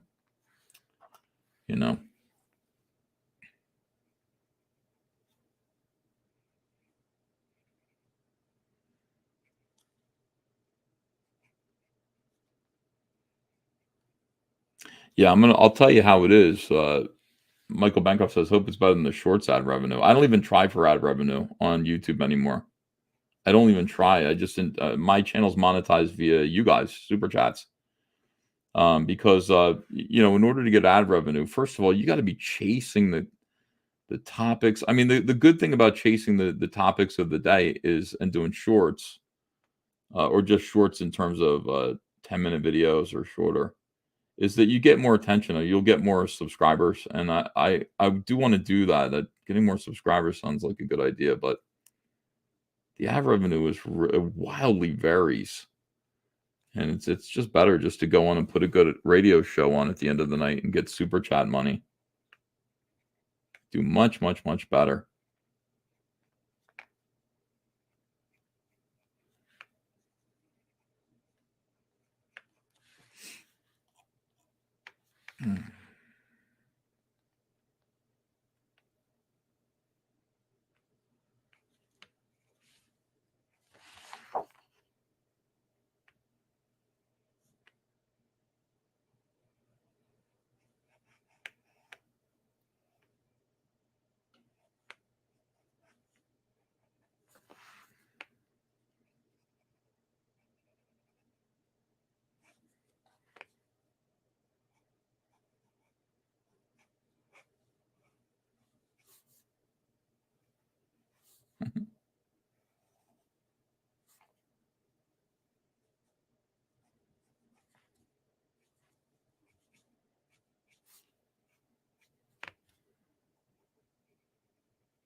Hmm.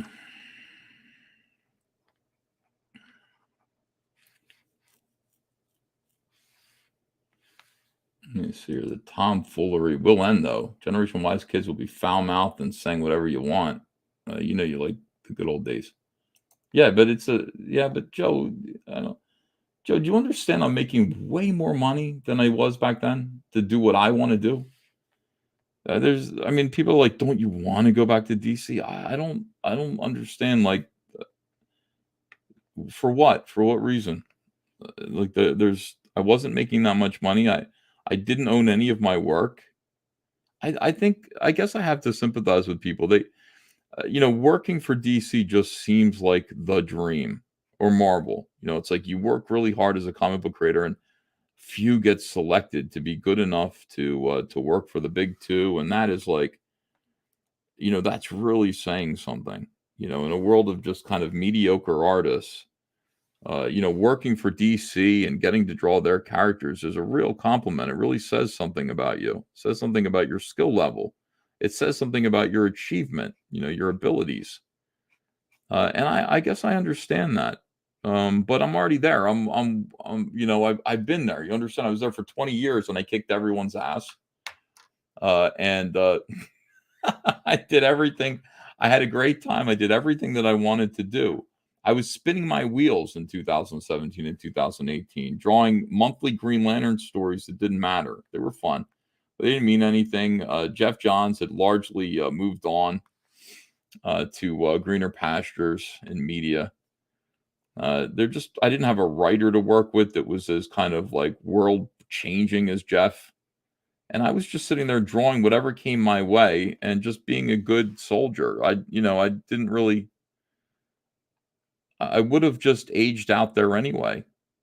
You got to constantly be doing things that excite people. And I'm telling you, like really talented writers are few and far between. Most of them suck. Most of them are lousy. And I'd get these scripts and I'd be like, I know I can do better than this, but I'm afraid. I was afraid to even try. I know I can do better than this. But look,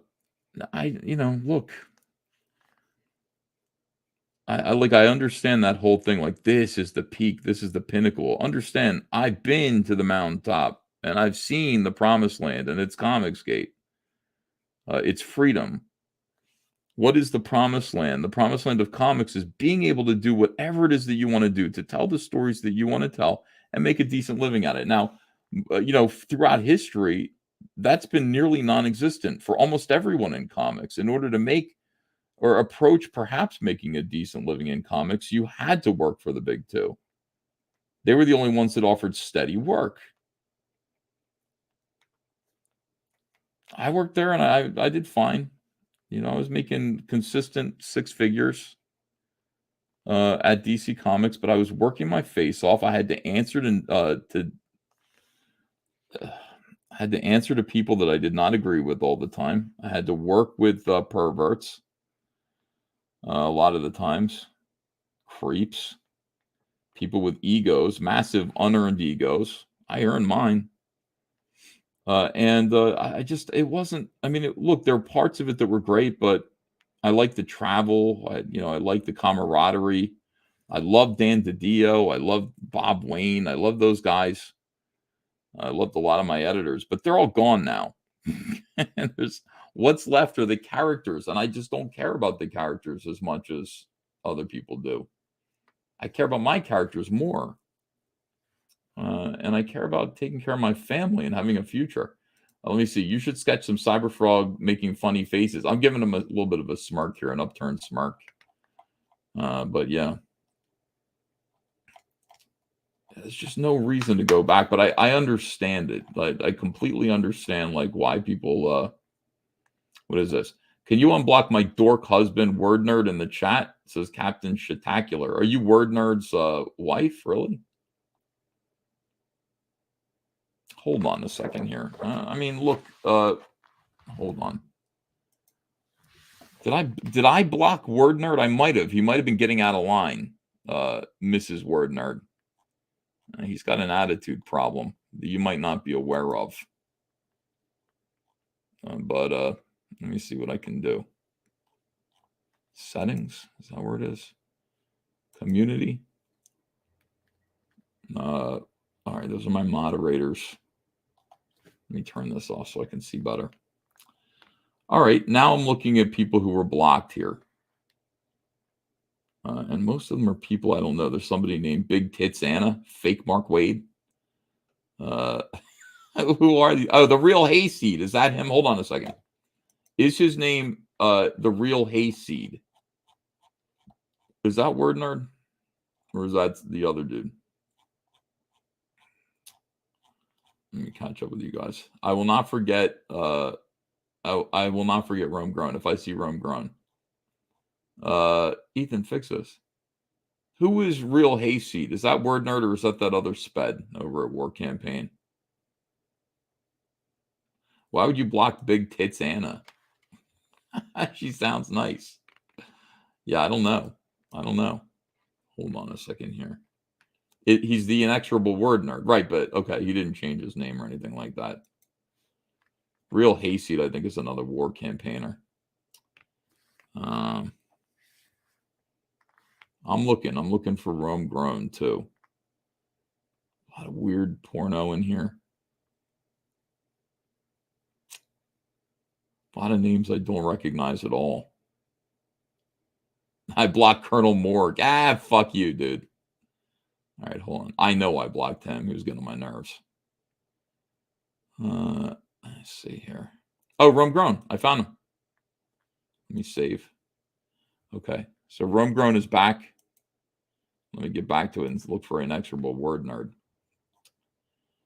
All right.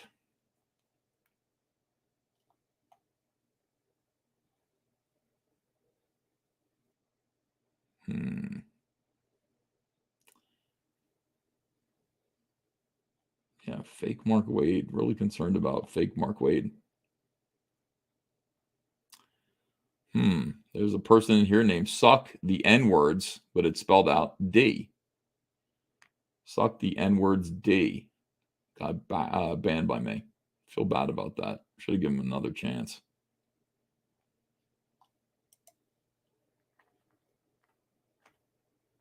Whoever my mod is that blocked Suck the N-Words D. Good job. That's being on it right there. Blocked War Campaign. Let me see.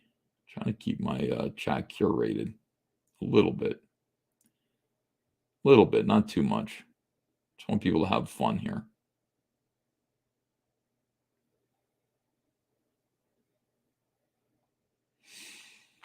You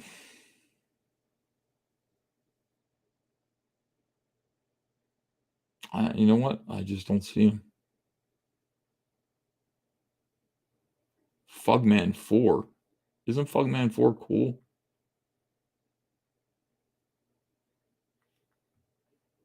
That's it.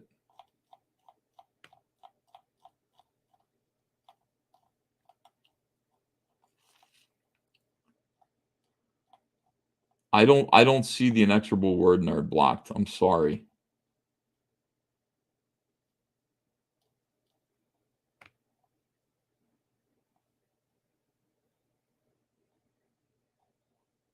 Yeah. It's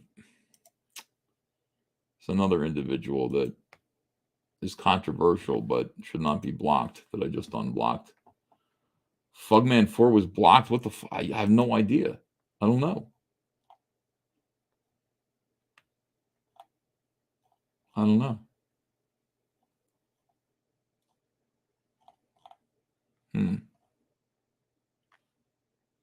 Unblocked sketch therapy. He's not blocked. He can I wish he would come back. I love sketch therapy. All right, let's get back to work. I'm sorry, I don't see inexorable word nerd. There might be another place where he is where I can find that he has been blocked. Banners, comments. Because there are a bunch of weird settings. Is it settings? Guest layouts. Guests. Banned guests. There are no banned guests. Yeah, I don't know. I'm sorry. I feel very bad about it, but I cannot find them. I cannot find this individual. Block word nerd's wife for derailing this stream. Good idea. My idea of fun. Fugman was blocked, says Headrock. Yes. Fugman 4. That's the real guy, right? That's not like a fake. I will unblock him. I agree with you about that. I just want to make sure that's not some bootleg version of Fugman. People are blocking people without my permission here. Fugman 4. There he is. Unblocked.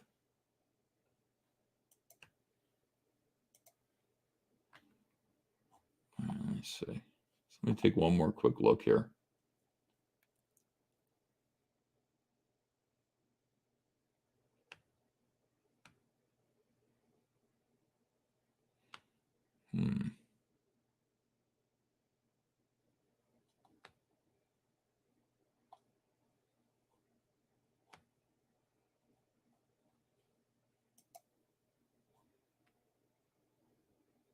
Corn Pop got blocked.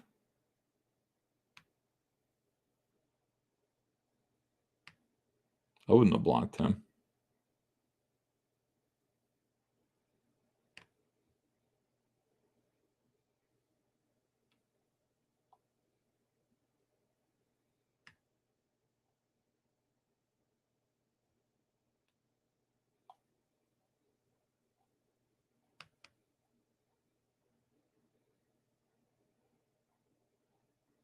He's not blocked.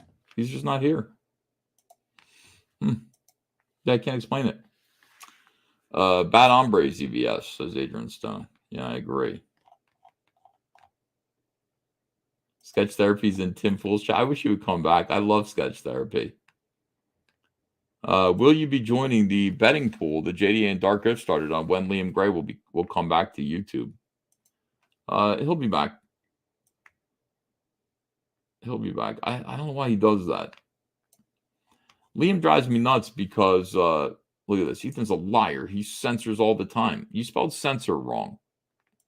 I don't censor all the time. Give me a break. I censor when necessary, and that's it. But it's not all the time. It's very rare. Sometimes you have to censor people like suck the N-words D. You got to do that. Can't allow people like that to run wild here. Very important. What the hell was I saying? Oh yeah, Liam Gray. Yeah, I keep trying to. Liam Gray's another one of these situations where he is. I think he's been brainwashed by the wrong people. He's hilarious, but he's done so much damage to himself now that even if I could reach out to, I've written to him a couple of times. I've been like, Liam, just stop it and get back to work. Stop all this. He resents that. He thinks I'm out to hurt him. I'm not out to hurt him. He's just an incredibly frustrating individual. But when he says, he's like, oh, I'm never coming back to. I've freed myself from the mind control of Comicsgate. People are mentally ill. What are you talking about? The mind control situation, the cult-like scenario of Comicsgate. Just get over here, get on the live streams, get your books funded, promote yourself, and have a good time. If you're allowing your mind to be controlled by Cecil, that's your problem. Like, there's something wrong with you. Most people are not allowing their minds to be controlled by Cecil.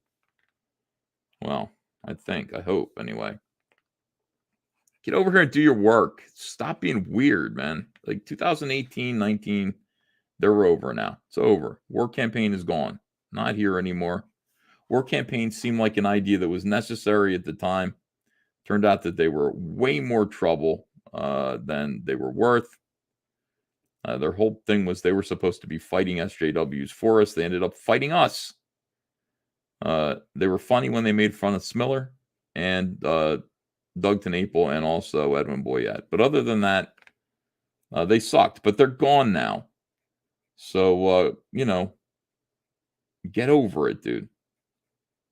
Get over it. Get back to work. There is no future in indie comics crowdfunding without us. There just isn't. You're going to have a whole organization behind you in order for you to see any semblance of results like you saw here. This is a clubhouse, and you will succeed here, perhaps, in ways that you will not without us. So just stop it. Liam's convinced himself that Liam's just, I don't even know. I watch his stuff. It's funny. It's funny to see his strange banter, but man, very frustrating. Very frustrating. Knock it off. Get back to work.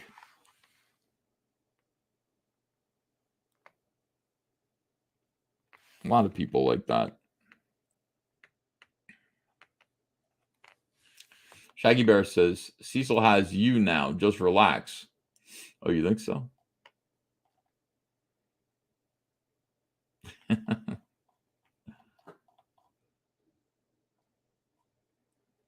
Yeah, everybody goes crazy sometimes, says Joe Kasna. Yeah, but not all the time. And really, like, again, just chill. Just get to work. Just be a part of the solution, not a constant fucking part of the problem. Like, people could use more enthusiasm around here. People like comic skaters who are excited about being comic skate or excited about their comics and other people's comics. It's addictive. People are drawn to that. Look at Michael Bancroft. Once again, perfect comic skater. Look at Rainey. Look at what Graham Nolan's doing out there right now. Graham Nolan is going around being comic skate and getting his book in front of different audiences. All admirable. These guys will see results. Michael Lamecraft says holy hand grenades. I wouldn't say that.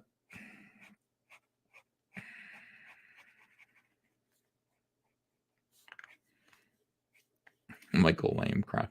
Michael Bancroft, will you go over there and, fix your countrymen, please? Go over there and talk to Liam. But you know what? The other part of this that I was just saying is, just like Nasser and just like Mike, like these guys, they've done so much like harm to themselves that even if Liam came back and was like Liam again, I don't know if people would back him. I think people would be like, you're basically somebody who false flags channels and gets them taken down. and you're unrepentant about it. You caused all this trouble, calling everybody pedophiles all the time. Weird. I don't know if people would back him. Let me see here. What is Holy Hand Grenades even talking about these days? Ethan Van Flamer. Knock it off. Corey Landis says, Graham Nolan is making us look real Jack baby. Yes, he is. I tried for years to no avail. Bancroft isn't an idiot whisperer, says Maiden Hell. Liam, if you're watching, what can I tell you? You were wrong about everything. Absolutely wrong about everything. And there will be no success for you without Comicsgate. There just won't. You know. Especially not without, what's his name, Odie. My God, dude. Odie was, you were lucky to get Odie.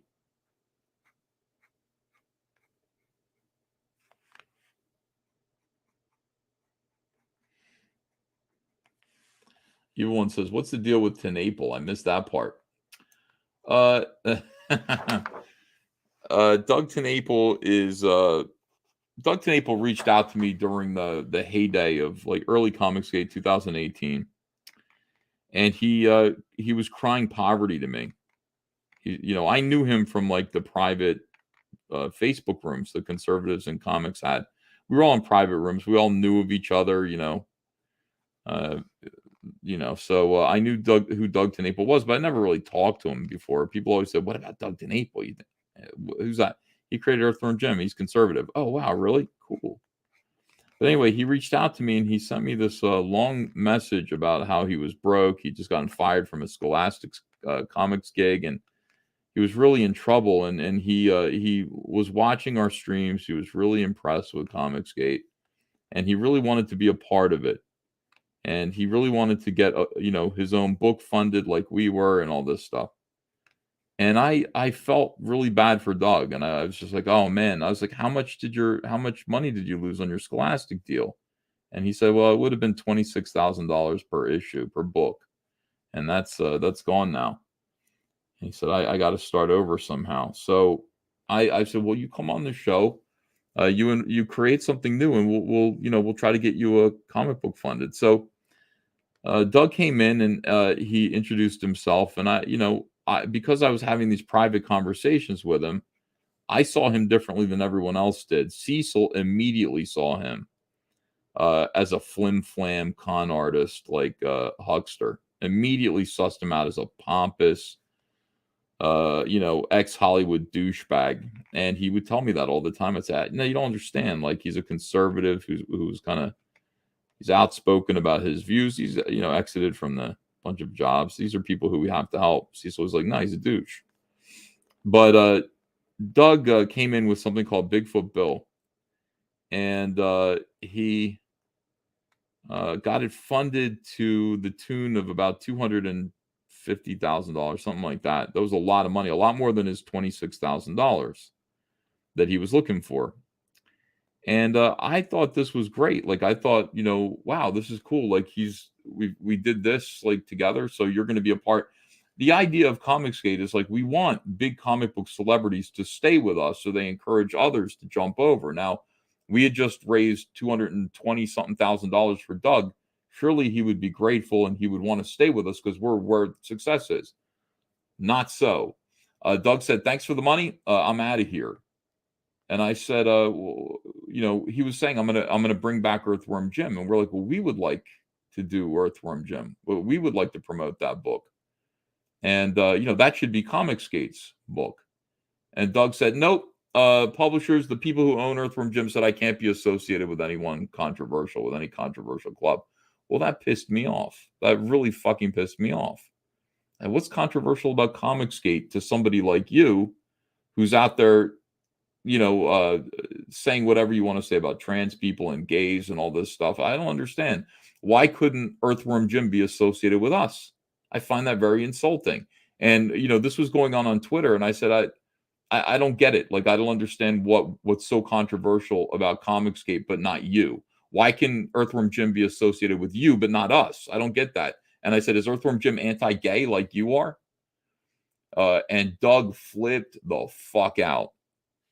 And before that, he went to San Diego Comic-Con, having collected his $225,000 or whatever it was from Bigfoot Bill. He got invited onto a panel discussion with Billy Tucci about crowdfunding. And he got up there and he thanked every single, it was like Jimmy Palmiotti, all these people who hated his guts. He got up there and thanked everybody for the success of Bigfoot Bill and with his crowdfunding, except for Comicsgate and us. He didn't even mention us at all. He said, without you, Brian Polito, I never would have been able to. Brian Polito looks at him like, what are you talking about? We never even, I don't know who you are. But he did that deliberately. I think he did that as a deliberate slight against me. Like, you ain't no big thing, pal. And Cecil was saying this all the time. Like, Cecil was like noticing his behavior. I didn't notice it at all because I thought I was helping somebody who needed help. And I thought the least you would do, I would get a little shout out at the San Diego. He didn't shout me out. That was annoying. And then also, he just took the money and ran so he could do, Earthworm Jim. Now, from there, he decided to go on this whole thing. Well, Ethan called Earthworm Jim anti-gay. That's not what I said at all. I said, I don't understand why you're not controversial, but we are. We're cut from the same cloth. You're more controversial than Comicsgate is. Look at all the articles. You're way more controversial than we are.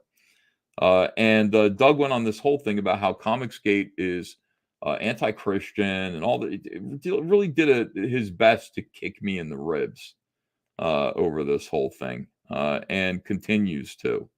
And I think it was just that, looking back now, I think he intended to use me. He intended to use and exploit this organization to get what he needed. He needed to he needed to fund a proof of concept project in order to show the people who owned Earthworm Jim that he could do an Earthworm Jim graphic novel in order to get the Earthworm Jim graphic novel rights back.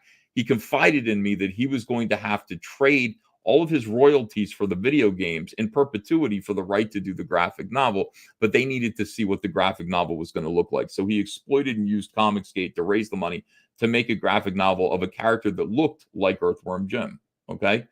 So that he could get the Earthworm Jim rights back. Thoroughly scumbag, slime ball, and hates my guts. I never did wrong by him. I was astonished. I think he just wanted to immediately sever ties with us as quickly as he could because he was using us. He didn't like me very much. Being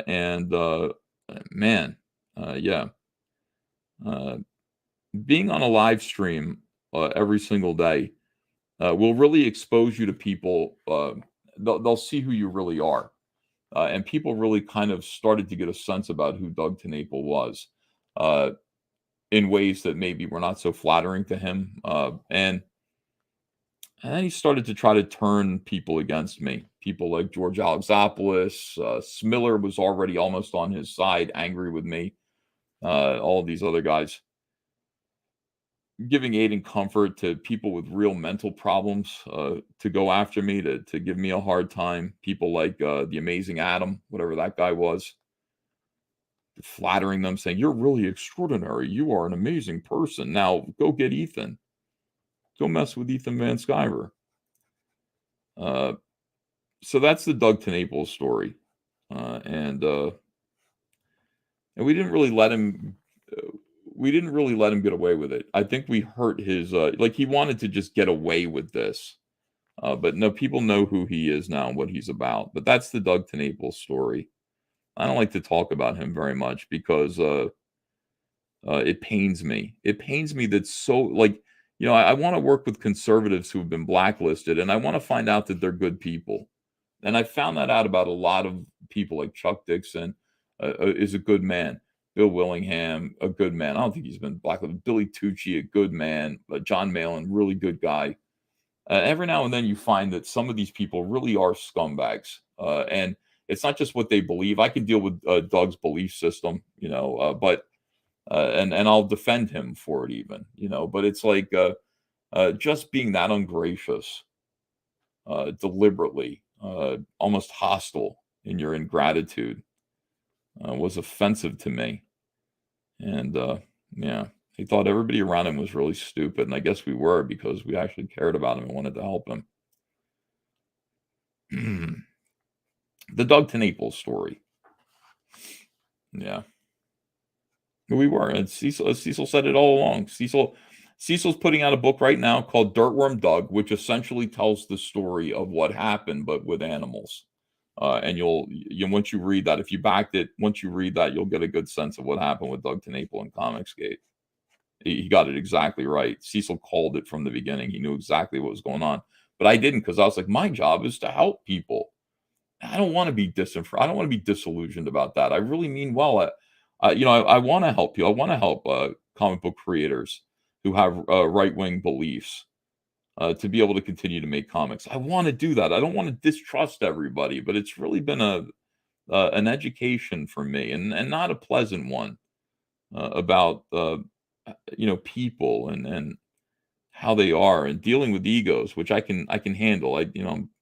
I'm able to deal with people's egos, but man, there are a lot of deceptive, dishonest people out there that when they don't get their way, they just want to burn everything down. Unbelievable. And he's out there. He was out there saying, comics matter to me. They don't matter to Ethan. What matters to Ethan is live streaming. It's like, douche, I'm trying to help you. Like, I do live streams so that I can raise money so that we can continue to do this. You understand? And I don't know if comics matter to you. You're out there selling NFTs now. What the fuck is that? How is that art? How is that about making stories and books and stuff? NFTs, grifting off of the sort of hopium of Carrie Lake secretly won Arizona, and she's going to get making videos like that for susceptible, gullible old people. That's what you're up to, dude. You're just, yeah. I wish I'd never met him. I definitely wish I'd never helped him. And I'm slower to help people now. When people come up and they want my help, and I think twice about it every time. Like, do I want this person in my life? I got the Comicsgate Kings. I trust them all. I trust them. I know, they're, they don't have ill intent. They just want to get their books funded.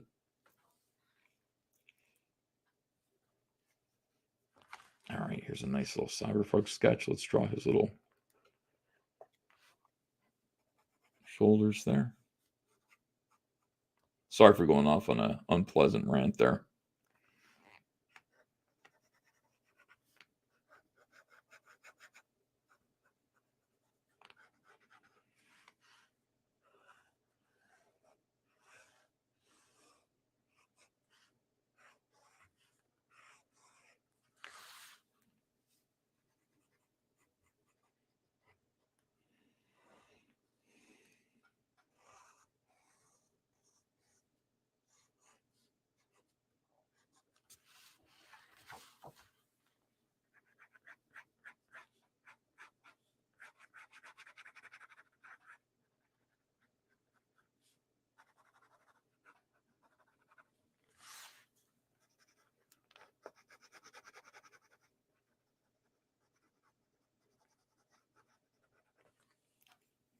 Evil One says it was a good rant. Yeah, I hate when people say Comicsgate is controversial. I don't think there's anything controversial about us. Not at all. And I think everything that happened in 2017 and 2018 is part of the culture war that both parties were involved in. And I was around back then, and I saw it all go down, and I was disgusted by it, scared by it. And like I was saying the other day, it's like one day I'm going to actually make a video about it that's going to reveal some truths to people, because while the culture war, while Comicsgate was really building with your boy Zach and others, I was in communication with comic book professionals in private DM threads through the whole thing, and I was not fully committed to Comicsgate. I was investigating what Zach was saying. I was like, no, he's right. This is true. And I have all these DM threads that if I laid them bare, if I actually betrayed the confidences of people that I feel have utterly betrayed me now, it would really expose a lot of truth about what happened back then. My attitudes about Comicsgate are based largely on these private conversations that I had with people back then.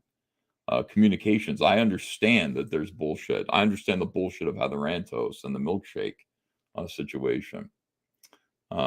Jim Cox says, now you sound like Liam. No, I actually have conversations, Jim Cox, and they're of historical value. And I think, for the sake of history, this isn't a threat. I'm saying I actually should do this. For the sake of history, all of this stuff needs to be laid out. People need to know how this culture war happened within comics. If comics are important, then this needs to be talked about more. I got conversations with Mags Visaggio. My Dan Slott stuff is fantastic. You gotta see the Dan Slott stuff. You're fucked, mate. Shaggy Bear says Comicsgate is a dangerous hat group. We are, and you can back the hats over on the 2023 Comicsgate merch campaign. I just want to make good books. Dirtworm Doug in 2018 says Chicken Lord of Hawaii. And Bamagrad, hello. Thank you. By the way, Bamagrad, you're the man. Thank you so much for all you do. Hail Frogfather, expect a small box via FedEx later today, Saturday. No food or candy this time. Thank you. Hope you have a great weekend. And then there's a little Cyberfrog there. Thank you. Ed, okay. Bamagrad, I can't say his real name, always sends me really nice packages of stuff. Very thoughtful kind of care packages, which I really appreciate. Nobody has to do anything like that, but it's nice when that does happen. Any updates on the potential stretch goals, Uncle E, says John Porton. Let's go over and look at hold on a second. Let me bag and board this, and then can we talk about the campaigns just for like 5 minutes? And before we get back to the next sketch, we got 546 people watching, which is not bad for a draw stream. And I appreciate you guys. And that's just here on YouTube. We're broadcasting everywhere. Okay. Take this up. Another beautiful sketch for my incredible backers. Thanks for waiting, I would say. Thanks for waiting for this book to happen and for it to be what it is, which I think is great. I'm proud of this book. All right, let me see. Let me switch here. Okay. Christopher Bouchard says, Ethan, you missed my super chat. Oh, no, Christopher Bouchard. I didn't mean to miss your super chat. Let me see if I scroll back a little bit. Maybe I'll be able to find it. If not, I'll wrap it up at the end. I'll get your super chat at the end. My most anticipated book is Dirtworm Doug, says Shaggy Bear. Wait till you read it. It's so funny. It's really good. Why are the cartoonists like that, says Old Dirty Fatty. I don't know. CJ says, now the stupid NFT I bought from him stings just a little bit more now. I never backed any of Doug or Smiller's work back then. I had a feeling, says John Maciel. Yeah. Doug just did a stream bragging he converted Nurkish to Jesus. Nurkish just wanted to hang out with him because Doug was friends with Mike J. Nelson from Mystery Science Theater, and Nurkish is a big fan. So he pretended he put up with Doug's Christian preaching so that he could hang out with Mike Nelson. I laughed at Doug back then. I said, Doug, he's in there because Mike Nelson's in there. He's going to put up with whatever you talk about. Here's David Williams. He says, bestest to the host on the Mighty Chat. Hey, Dave, looking forward to getting you back on the show as soon as you can. Everybody's busy drawing right now, which I also really appreciate. Let's get the books out this year. My goal for Comicsgate is for any late books to come out. That's for not just me, but for everyone this year. Late books come out. Next books get funded, and we make money this year. I want to see, I want to see like Comicsgate explode like with funding. This would be great. Face of DVS, it's Chinatown. Yeah, what is skunk, says Vincenzo. Yeah, I mean it really is funny. Like he really is a piece of shit. He really is. And I didn't know. I just wanted to help him.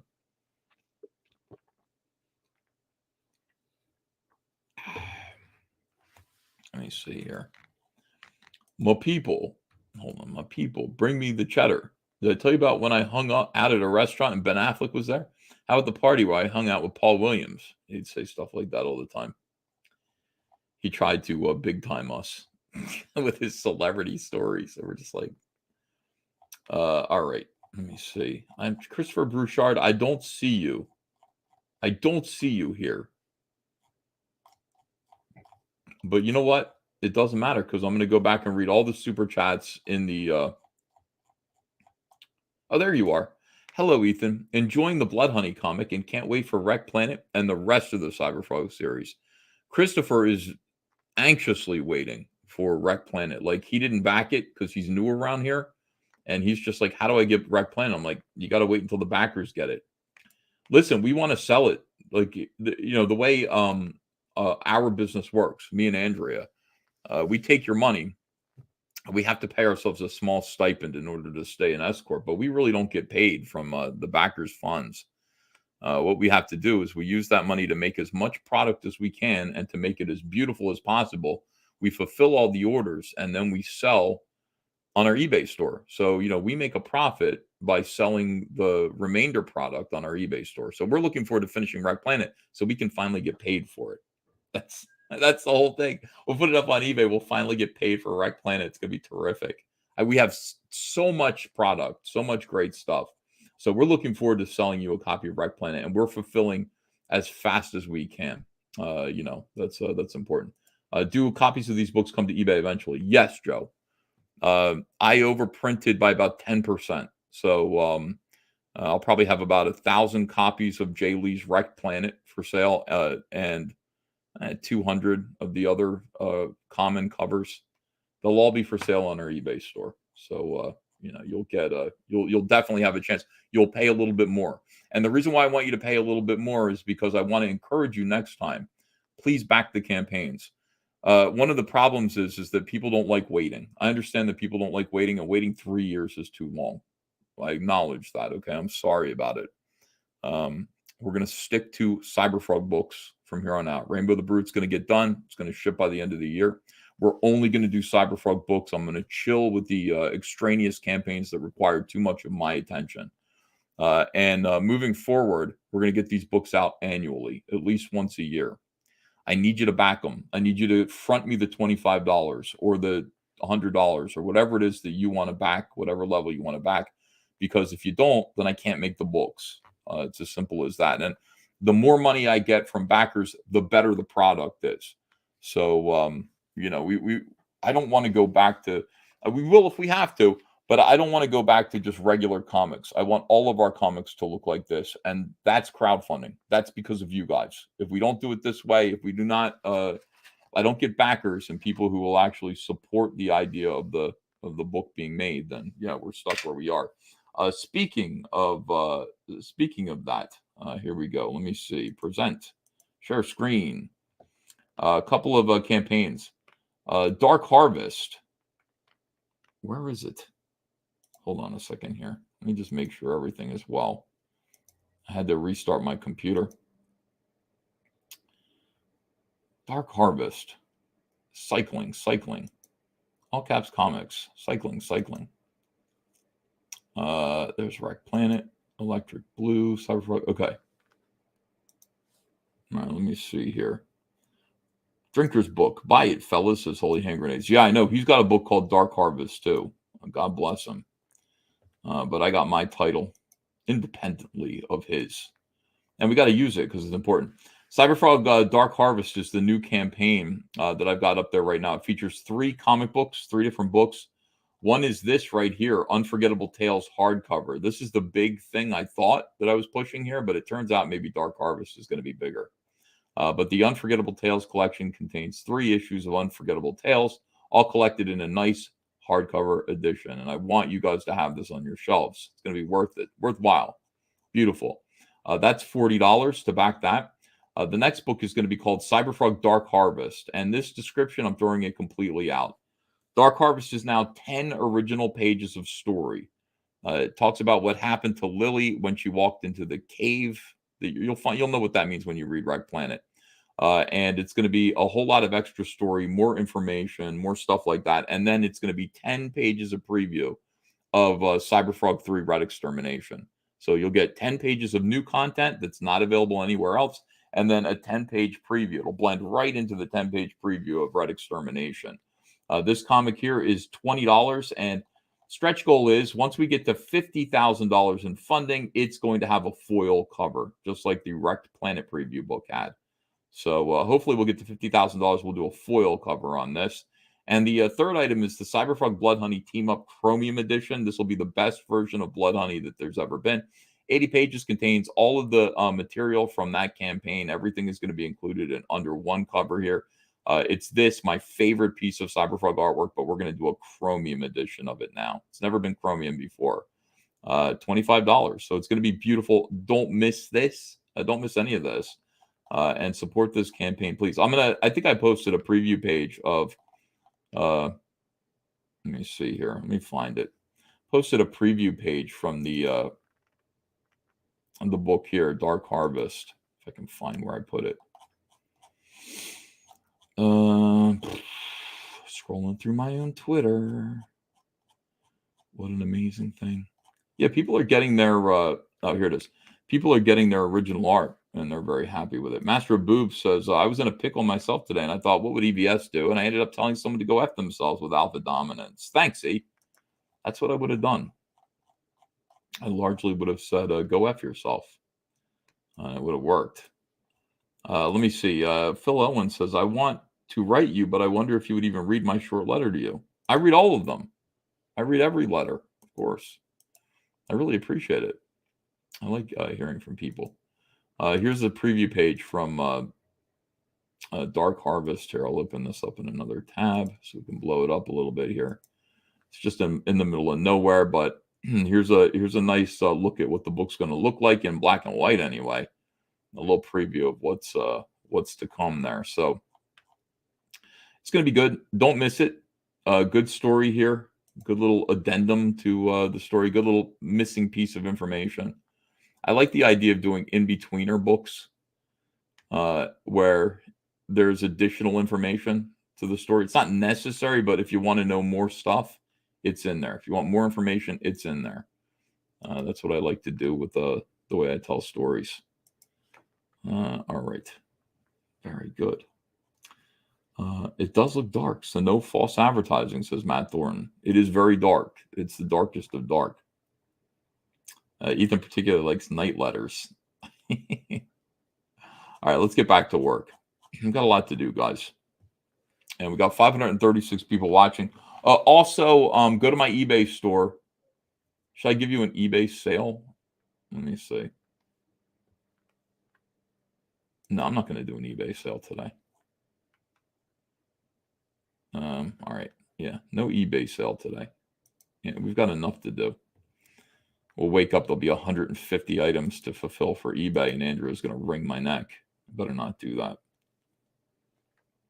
But up on our eBay store right now, we do have 4 pages of original artwork. 4 pages of original art are available for bidding, and these are only 24-hour campaigns, 24-hour auctions. I mean, and so they're right here. Let me see. You can see we've got 4, and they're actually doing pretty good. All right, so this is one of them. Go in there. They started at $1. And this is a really nice way. Ordinarily, these original art pages go for $1,000 if you're going to just pick one blindly, whatever you want to pick. But the remainder product, the remainder original art that I've still got, I'm putting it all up on eBay, or I'm going to auction it here for people like live. So if you want to get one of those pages, look, these are auctions. They're probably going to go for less than $1,000. So take a shot at it. I start them at $1, and if somebody gets it for $1, you're getting it for $1. That's the way it goes, man. That's just a very lucky day. So this is just one of them. We got the pig scene here. It's one of my favorite scenes. Incredibly detailed. You get to meet Colin. Here's Cyberfrog looking skeptical. A really good page, man. All these pages are good. So go ahead and take a shot at it over in our eBay store. The link is in our description. Thank you. Okay, let me see. Master Boo says, how horrible an existence to wake up to tons of money. The money comes in somewhere. It's just a matter of where it's coming from. If we want it to come from eBay, we can make it come from eBay. But, right now we're in the middle of fulfilling. Fulfilling Bright Planet. So I don't know if Andrea is happy to see 25 new orders. She likes that. But when we do a sale, it's like 150 orders, and she's a little bit. That's okay, but when we're doing Rec Planet, it's a little bit too much. T Dogs Comics and Gaming says, "Hey yo, thanks for $2. Appreciate that. Hello to you too." Okay, let me see. Micah Jones says, "Tell me again how I'm last in line for backing your biggest tier. Can't wait to inconvenience you with my order of the honeycomb box." Mikey, you're not inconveniencing me. I really appreciate you, and I want to thank you for backing the honeycomb box. So many of you did. So many of you showed faith in me, and I will reward your faith. I said back then, never doubt me. Trust me. Have faith in me. Have faith in me. That's what crowdfunding is. You're turning over money. You're having faith in me. I got to earn your faith. I got to earn your trust. One thing that's true is I'll probably be late with things, but I'm not being late because I'm not working. I'm being late because I am working, and I'm working hard. These comics are not just pieces of shit that I'm just excreting onto your... Read them. They're all readable. Absolutely read these comics. I worked hard on them. They're beautiful stories that tell the story of our times. Trust in EVS, Sunbeam, says Adrian Stone. Yes. All right. Let's get back to, let's do another sketch, shall we? And first, let me drink some water.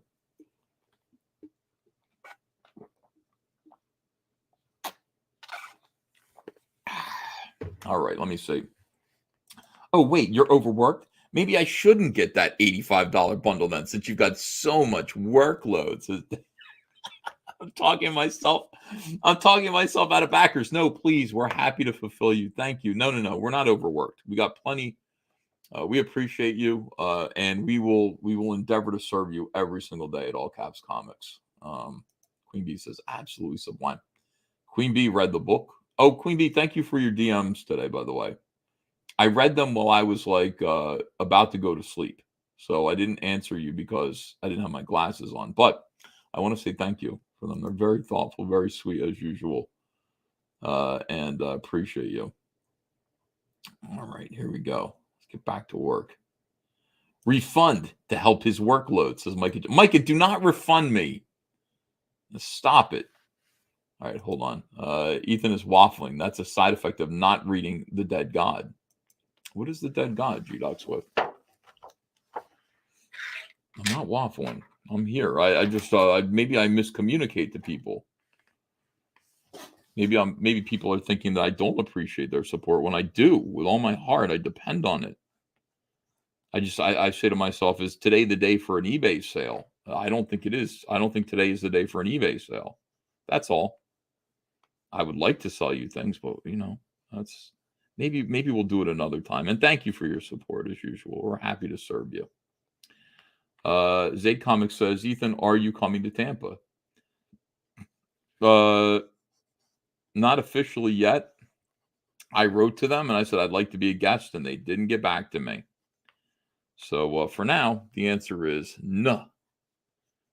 I used to write to people and I'd say I'd like to be a guest at your convention, and they would get back to me with a fucking air flight. That is the problem now. Everything has changed. I am no longer Ethan Van Sciver of DC Comics, thereby getting special treatment. No. Now, when I want to go to a convention, people have to consider about their security options. They have to go, is there going to be trouble? Are we going to get... people are going to try to cancel us and all this? I don't even bother. I don't bother people about it. I don't ask. I understand that I've been blacklisted, thoroughly slimed, and disgraced by the worst people on the face of the earth. And it's a shame because, look, I'm also doing the most important comic book work. Nobody's doing more important work than I am in comics right now. Comicsgate is whether you like it or not, Comicsgate is the only thing that matters right now in mainstream comics. Nothing else matters. Nobody's doing anything that's interesting. They're doing garbage. They're treading water. We're actually making a difference. We are world changers here in Comicsgate. And that's why they can't stop thinking about us and can't stop talking about us and putting asterisks in our name. Seagate, they call us. So they don't attract our attention. They can't stop thinking about us and talking about us. We're everything. Hydrashock says, hold on a second here. We need more art auctions. Yeah, I would like to auction an art to you. You know what? Let me finish this one and I will auction one page here. We've only got 510 people watching, but maybe I can sell a page here. Griever Enterprises says, got Ides of March variant today. Was blown away by the emotional weight of the story. Can't wait to see where it goes from here. Outstanding stuff, A. Thank you for reading it. I appreciate it. People think that I just flipped this thing together. That they don't understand. It's like very carefully. It's a very careful and deliberate story. And it's definitely worth reading. Thank you for that really nice super chat, Griever Enterprises. I would have paid you to hear that from you. I appreciate you. Yeah, I just want feedback. I want to know people are reading the book, you know. All right. Here we go. Let's do a cyber frog from this angle here. Hunched over, perching, looking downwards. This one's going to be kind of cool, kind of Batman-esque.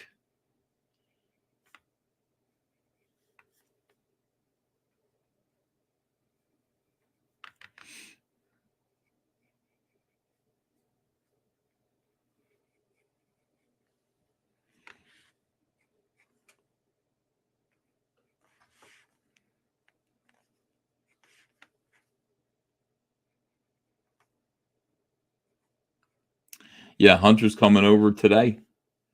This morning, I mean. And he's gonna put in some hours. I'm gonna make him work. We're gonna get some boxes out. I think it would be great if we just put together 300 boxes this weekend to go out on Monday. That's my goal. 300 boxes. And that seems reasonable because Andrew and I are doing over 100 ourselves, just the two of us, every day. So, you know, with Hunter there, that should be an extra 50 books every day, theoretically, 50 boxes. So 300 via Saturday and Sunday, that should be accomplishable.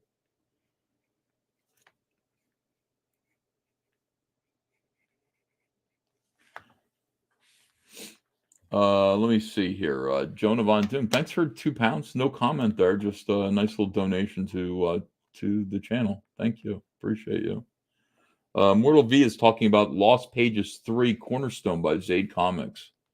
And it's great how the Zade brothers, the Diaz brothers, I should say, are just cranking out books, and they're all really cool, getting good artists. The books look better and better every single time.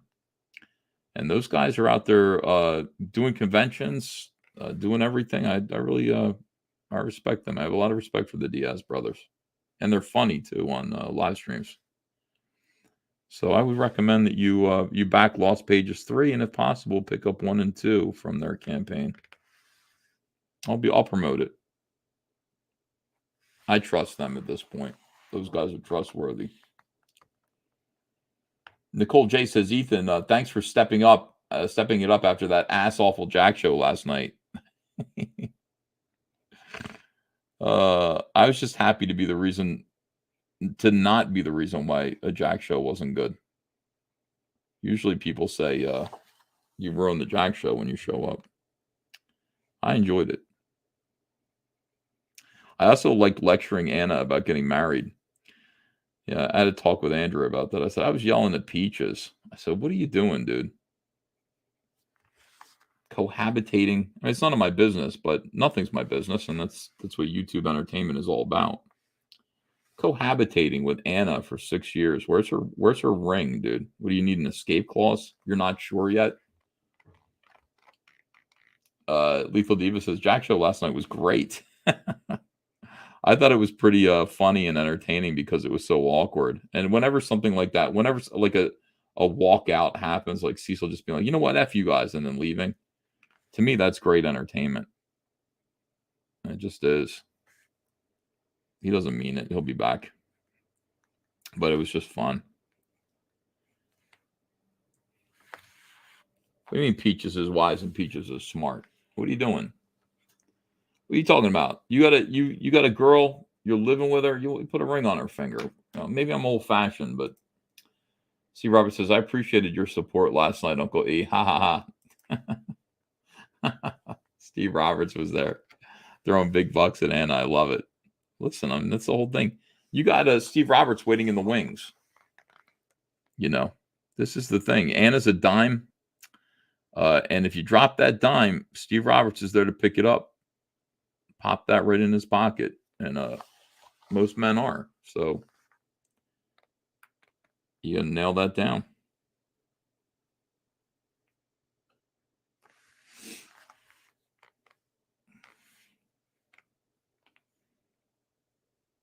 And it's like he's giving me diamonds. Yeah, that's nice. Not the diamond, though. Not the diamond.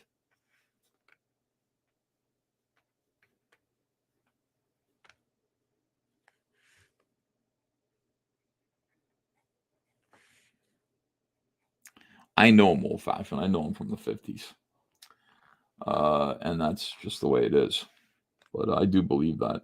I believe you gotta, once you find the right woman, I'm not saying, all women deserve to be married, because they don't. Some women are really pieces of garbage and really cannot be trusted. But then you find the right one, and you got the right one, do right by her.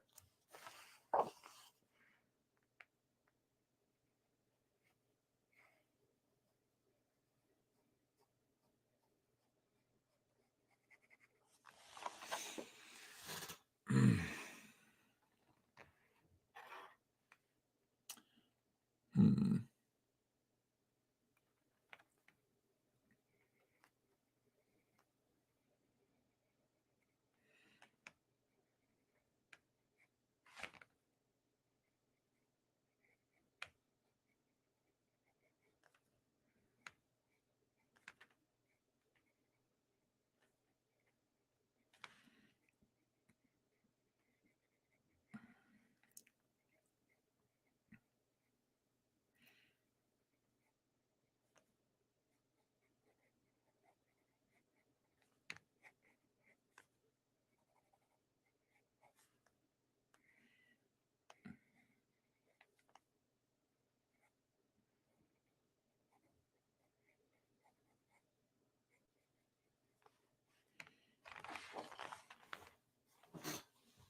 Yeah, I'm really still fat, man. I had to drop 60 pounds. I got to defeat John Mallon. All right, so we got to go to the gym. Stay active.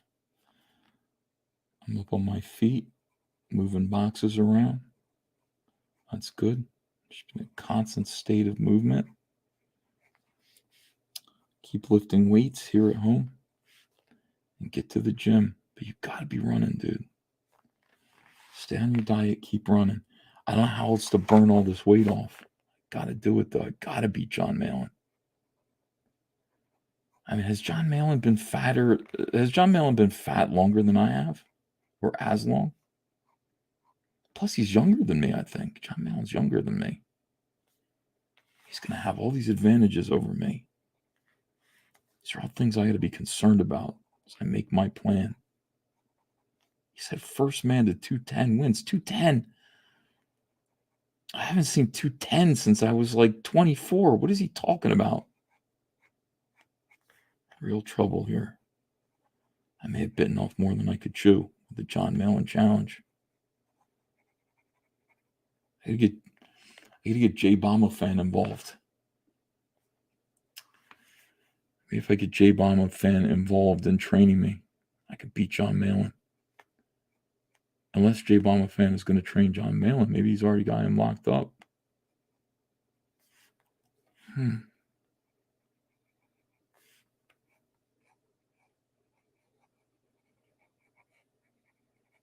There has to be someone out there who's into fitness and knows how to lose weight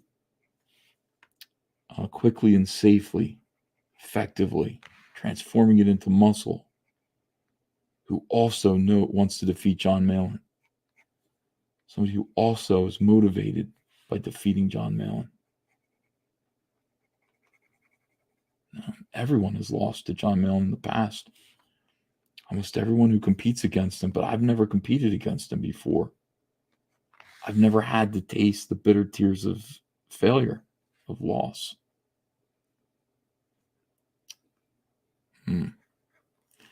Doc says, EVS, EFAP Ripa. Is Ripa live right now? I'm not EFAPing him. Why? Is he talking about me? He's not talking about me. There's no reason to EFAP him. He's arguing with some pieces of shit soy boys again. I can't take it, dude. I really can't take these people.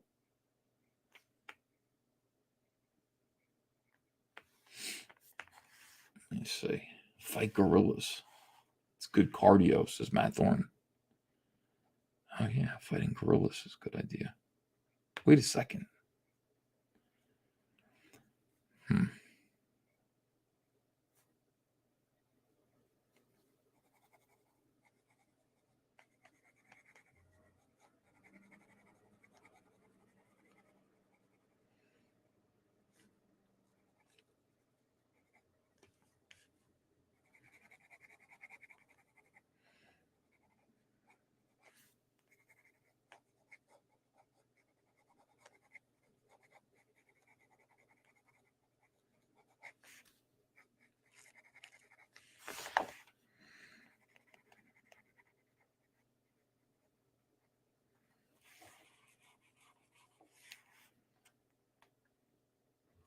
EVS gyms have personal trainers you can hire, says Ladies Man.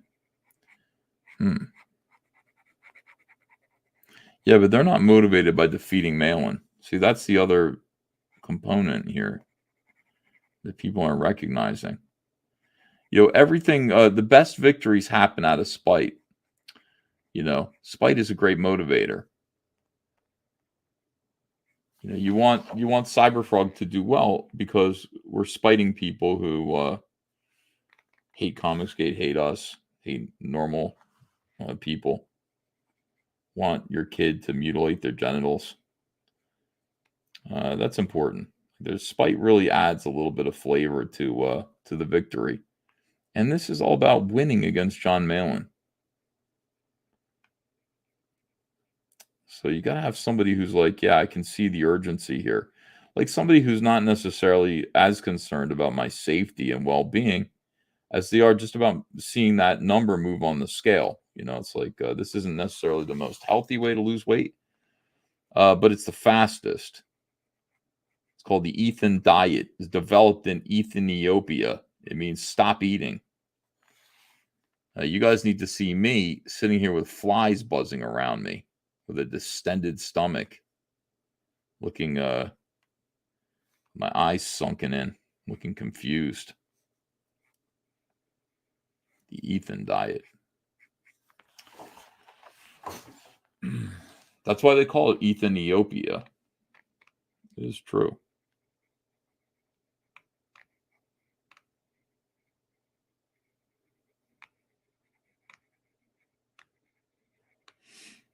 I'm going to look like an Ethiopian.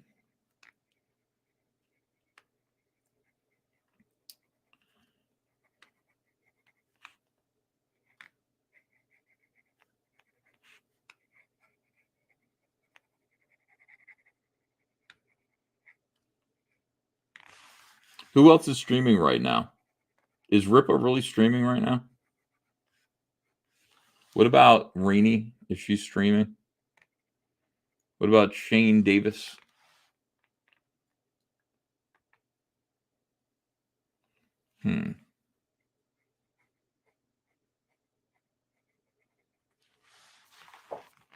Ballers is on still?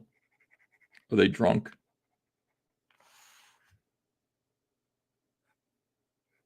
Is it a good Ballers today?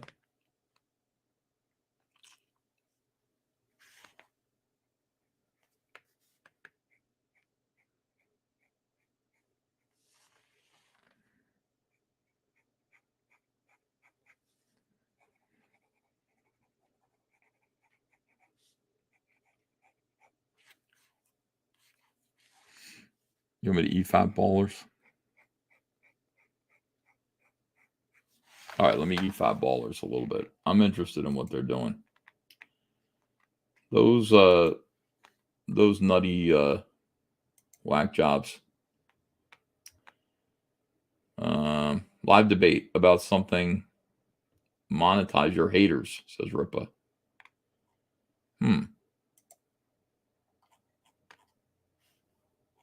Monetize your haters.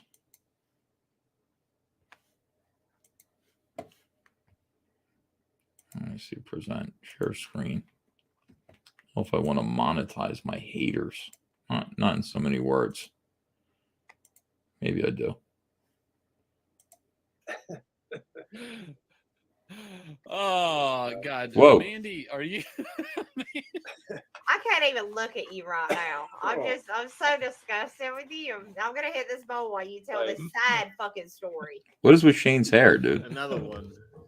So I mean, and I'm debating the outcome of this. I'm like, no, she'll get down there to scrub it, or she'll quit. She's like, I've had it. There is a straw that breaks a camel's back. I don't know what it is with a lady that cleans hotel rooms, but that probably I'm thinking because I've really flinged it in like X's. Like I'm making X's on this. It's down the toilet bowl. It's rolling down. It's on the tile of the floor. Like it's on the back of the toilet. What is he talking about? Like everything. It's all over the place. There's little pieces of nugget hanging around from the nuts in the Rocky Road. Artistic. It was like an artistic. Yeah. So why would you do? Were you done at the hotel? Like when you left, were you leaving? What is I was this? checking out. I was checking out. You're a fucking monster. You are a goddamn monster. What is wrong with you? Why would you do I that know to she's this got to poor clean the woman working room. minimum I know wage? she's got to clean the room. I know she has to clean the room. And I can't believe right this. now, Inglorious Rex, 9livescomics.com. Hello, EVS. Please go over there. Back our This is disgusting. with an exclusive cover on 9lives Comics. Why would you buy a comic book from somebody who just confessed to shitting all over a hotel room? You didn't know. Anyways, so it hits me at the lobby. I'm like, oh my God. I'm a horrible human being. And the girl's like, nah, she'll figure out when shit smells sweet and she's scrubbing it. And I'm like, or she just quits. I'm like, I got to go back up. And so the person I'm with, the girl, she's holding the luggage and I'm running up real quick. I've already checked out and I somehow one of us still had a key. So I was able to get in. So I run in, I grab all the loose change I got in my pocket. And I put on the dresser. So you gave her like 85 cents and you're such a great guy. You really changed her life. What a sweetheart. There was some wadded up money. No, there was a 5 in there, I'm sure, and a bunch of ones. Wow. Goddamn gentleman right here. But did that made me feel like that made it worse? It did. It made it a lot worse. Now you done brought money into your scat play. Because now, instead of looking like a person with irritable bowel syndrome or something, you look like you're into scat play. Is all you done. I look like I love scat play. Yeah, Scatting all over the place. I don't know, fellas. Now it looks like I left a tip. What is wrong with you? Yeah, yeah, exactly, John. That's when he chooses to picture Glorious Rex is right after. It looked like shit all over the toilet. Oh boy, this is just awful. The comment on that. I'm not. Now, in all honesty, I wasn't the only one that thought it was funny. Okay, there was another human being there that thought it was funny at the time. Well, she was a monster too. Yeah, but it counts. I like. He doesn't make you feel so bad. Cat Pappy. Now it's Scat Pappy. Oh. Oh no. Oh my God. gosh. Davis. That's gonna stick. You're so fucked. Oh Scat my God, Pappy Davis. But I mean, it was like one of these things. It was one of these things. It's like she might better herself in life. She might go on to better things in life now. That ain't what she was saying. Or maybe she just took. She just backed up and took a big fucking, got some speed and just jumped out that window. God damn. Let's say 200 Watt Studio. Thank you so much for the $2. Mandy, can you be my sister and motorboat? I don't know if this is what I intended for Comicsgate to become. Yeah, that's a callback. Yes, she can. I volunteer. People Mandy talking for that. about poop. Wait, I'm trying to figure out Share what we're my doing. screen, So Mandy. you're gonna be motorboating me and calling me your sister while you're doing Mandy, it? share my screen. Yes. Incest. For it. Have you ever seen Shane's Upton?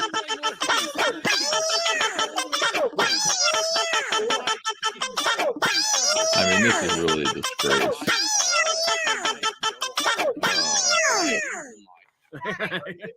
Maybe she just. Okay. There you go. What a disgrace from Shane Davis. Okay. Are we Here we go. stopping Ethan?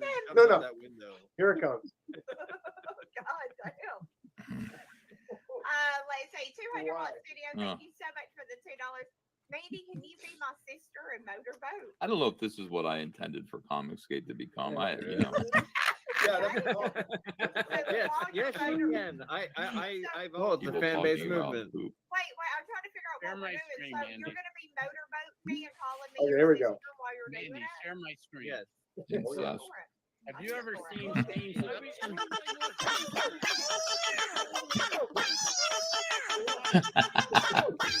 I mean, this is really a disgrace.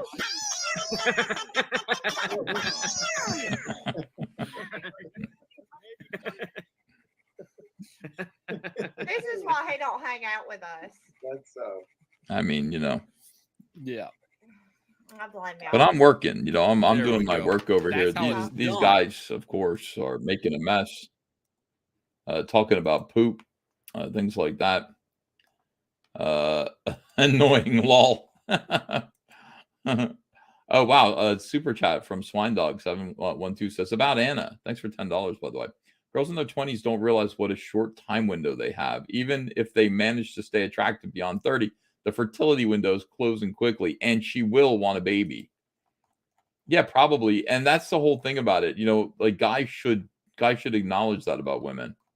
You don't take the best years of a woman's life. You go ahead and put a ring on it. Make sure they have some security. Build a family with them.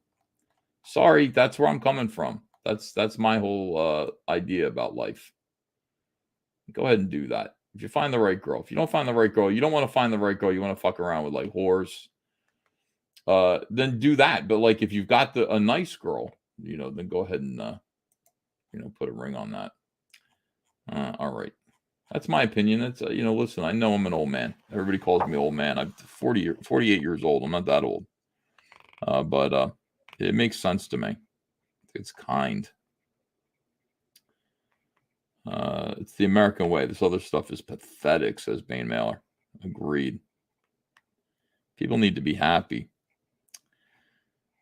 Everybody's suffering existential crises. They're just like, I don't know what I want out of life anymore. It's like, well, why don't you listen to everyone else from the past? Everybody thinks that they've got a better idea of things. Gender roles, for example. Oh, gender roles are so old-fashioned. Like, please, we've evolved. No, you're devolving. You're becoming animals. Gender roles are important. They're good. People in the 1950s, the greatest generation, they had gender roles for a reason. They embraced them. Bamagrad says, Frogfather, in case you have USPS to ship, remember Monday is President's Day. Next month as a reward, I'll send Hunter some Hunter's mix and jerky. Ooh. Monday's President's Day. Is the post office closed? UPS will not be closed. UPS will still be working now. Here's Scott Beiser who gives me $3. Scott, thank you. That's kind of you. It's a nice donation to the channel. I appreciate you. Yeah. I derive my living from YouTube, my own personal living to pay the bills. So I appreciate donations. And we just continue going. What do you guys think of this? What do you think of this content? Just me sitting here drawing and rambling aimlessly. Is it better or worse than talking about poop and incest? I don't know. I'm not sure.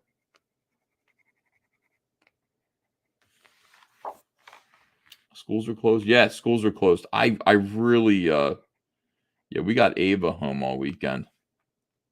Andrew's like, warning, Ava's home Friday through Monday. I'm like, oh no. We got to fulfill and take care of Ava.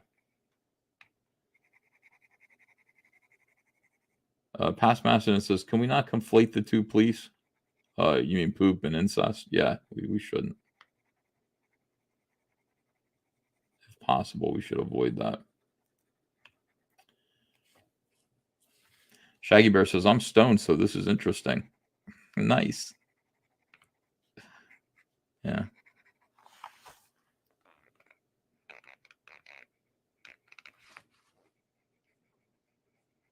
See, this is a different take on a Cyberfrog head sketch here.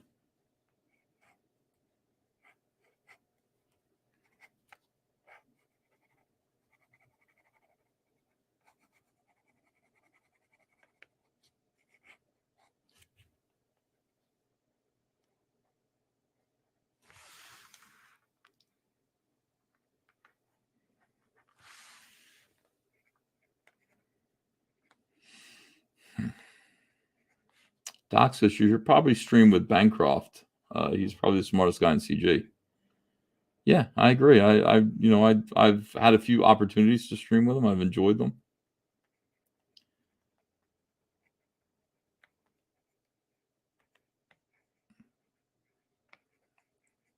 He's invited to join my channel anytime. I put the link in the Comicsgate Green Room. He's definitely invited to pop in there. I'd love to see him. We're launching Billy Tucci's Zombie Sama next Saturday, I think. He texted me to ask me if I would do that. Of course I will. I love the Billy Tucci launch streams. They're always very big successes.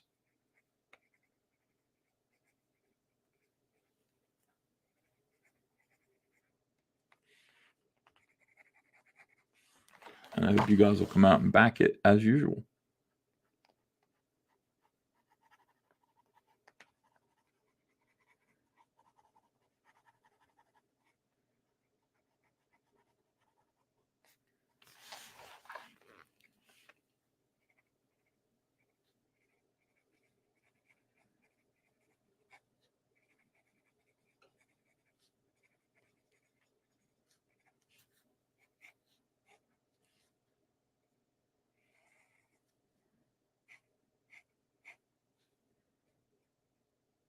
Also, John Malin is launching his Godlike variant cover campaign, and I think he's launching it in March.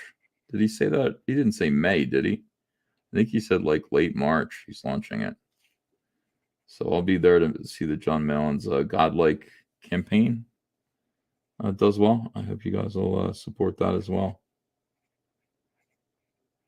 His Dale Keown cover.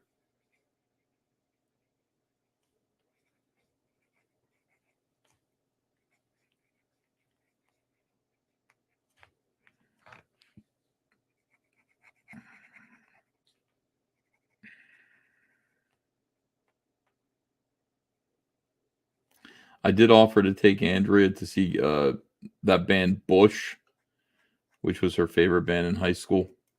I said, they're playing. I know you know they're playing. Do you want me to take you there tonight? She said, no, he cheated on his wife with the housekeeper. I was like, what the hell? How do you know that? She's like, I pay attention. He cheated on his wife with the housekeeper. Yuck. All right. But yeah, she said no, she didn't want to see Bush. I said, I don't want to see Bush either, if you know what I mean.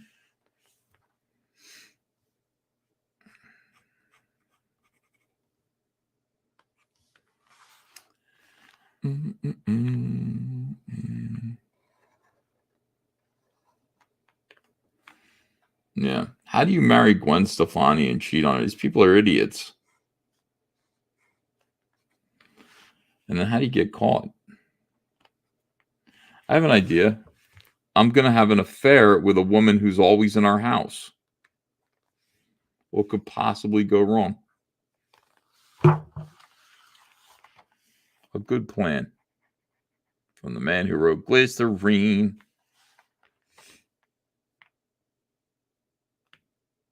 Yeah.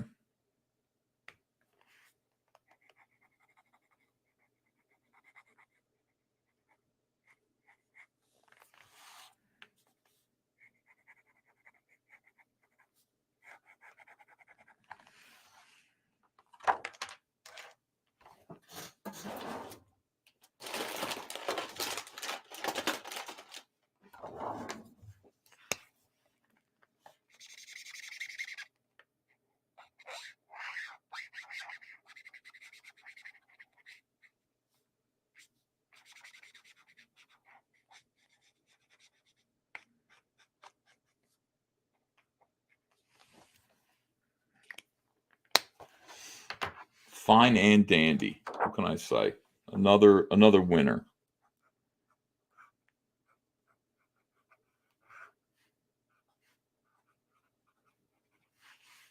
Beautiful.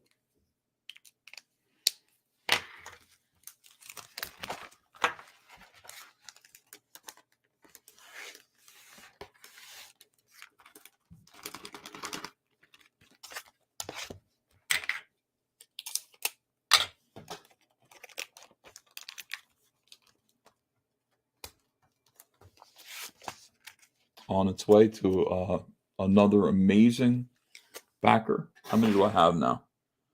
1, 2, 3, 4, 5, 6. I had one done before, so I got 6 done. Right or wrong? Double check that. Yeah, 6. That didn't seem like 6 to me. All right, let's go to 7. Dark Passenger says, let the ink dry. This ink dries really quickly. I use it all the time. You can run your hand over it. It doesn't smear. It's not strictly ink. It's marker. So it's pretty good. How do we get one of those, says Commander Ron? Well, these are people who back Cyberfrog Wreck Planet, and they ordered it. I'll be doing the same thing for Cyberfrog 3. There's going to be an add-on tier at checkout. You'll say, I would like a head sketch in my book, please. And that'll be $100 added to your order. And then you'll go to a page. It'll kick you over. They'll say, you want Salamandroid, Heather, or Cyberfrog? You'll get to choose that. So the head sketches are an add-on tier at checkout.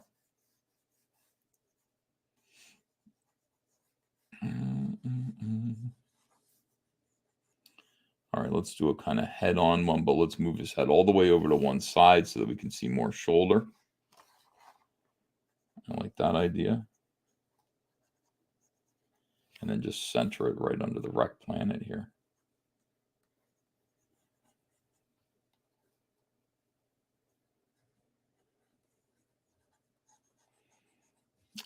Please back Cyberfrog Dark Harvest on Indiegogo now. Would you please go back that?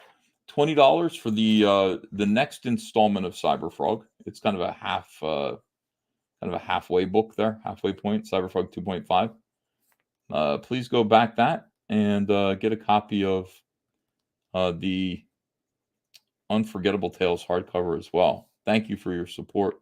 Appreciate you as I endeavor to continue to serve Comicsgate with the greatest frog comics imaginable. Aren't too many people who are making frog comics as well as I am. I feel like I own this turf, the turf of frog.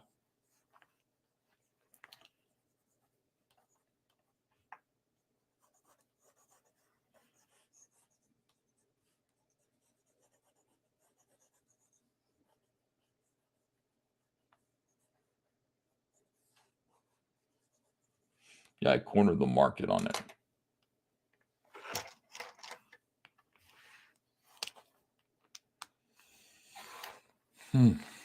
Philip Owen says, I stopped over there. What the f is up with Shane's hair? Yeah, I don't know. I think Shane watched some of my early streams and he thought it was necessary to always dress silly. Not always.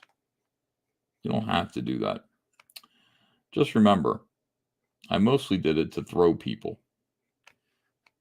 Like Vickyverse. It's like the best thing ever.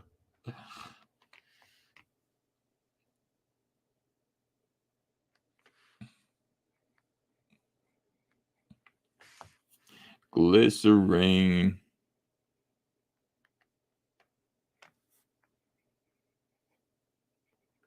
I think Kurt Cobain had a song called Lithium.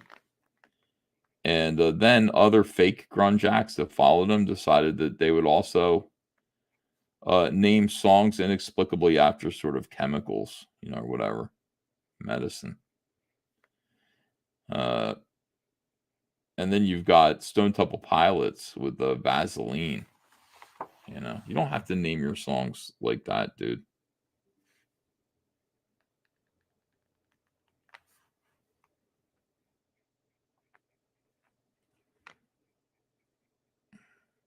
I think I'm going to go back and listen to grunge music for a little while.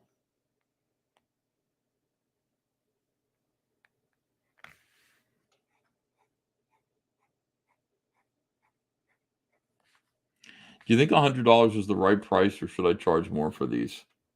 Should I make these like more like $200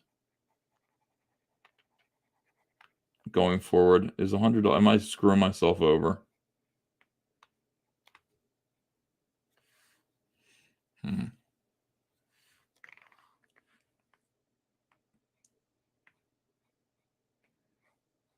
Maybe it should be $200 next time. It's weird. It's like, you want to be careful not to overprice it so that you don't get as many backers. But yeah, you don't want to underprice it either. You don't want to undersell it. So,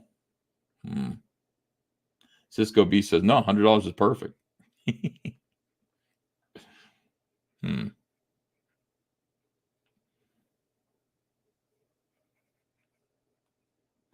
Yeah, it depends on what I'm doing.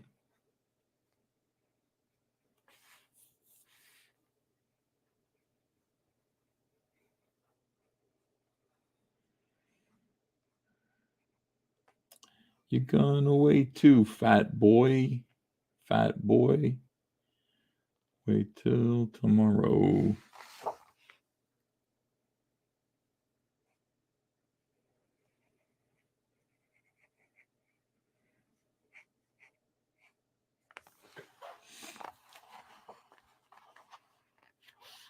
How much is your time worth, says Micah Owens. I don't know.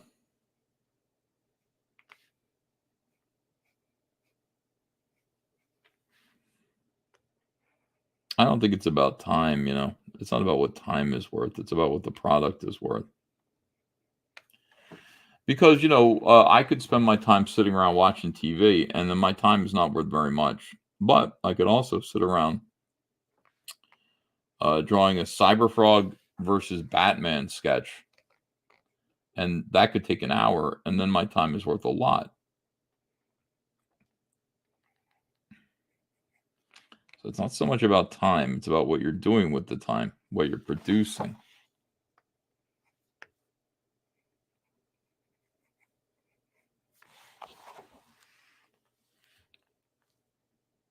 Ethan, you want to EFAP Ripa doing a live debate? No, I don't. Who's he debating? Who is he? All right, let me see.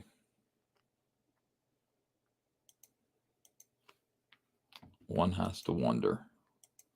All right, we got the ballers on, but I paused them. I see. Ripa. My opinion. Okay, and it's a spider person going invisible. Miles wasn't even the first one to do that. Also, Scarlet Spider did it too. Well, he's not in the Ultimate Universe, was he? Whether what universe he's in is completely irrelevant to the unoriginality, homie. Okay, so you're saying that he's copying off Ben Reilly now. I am saying that those are unoriginal to him. That was the point that I made. There are other spider folk that did that. Okay, what about the Venom Blasts? Spider-Woman did that. Okay, what about the experiences the character goes through, which is probably all right. Well, differentiating a character. All right. So I keep showing you how there's some unoriginality here, and now you're moving to the character experiences, man. Well, no. Well, hold up. So we're talking about making him different from the other versions, because you said it was important to. Who is this? Who's he arguing with? To change things up. He is all right. Let me say this. Let me say this. Those differences. Right? All right. Let me say this. Those differences do not change the fact. Power that Peter Parker had. Those differences do not change the similarities. The similarities are obvious and painfully obvious, and his name is Spider-Man, and they want to make it obvious.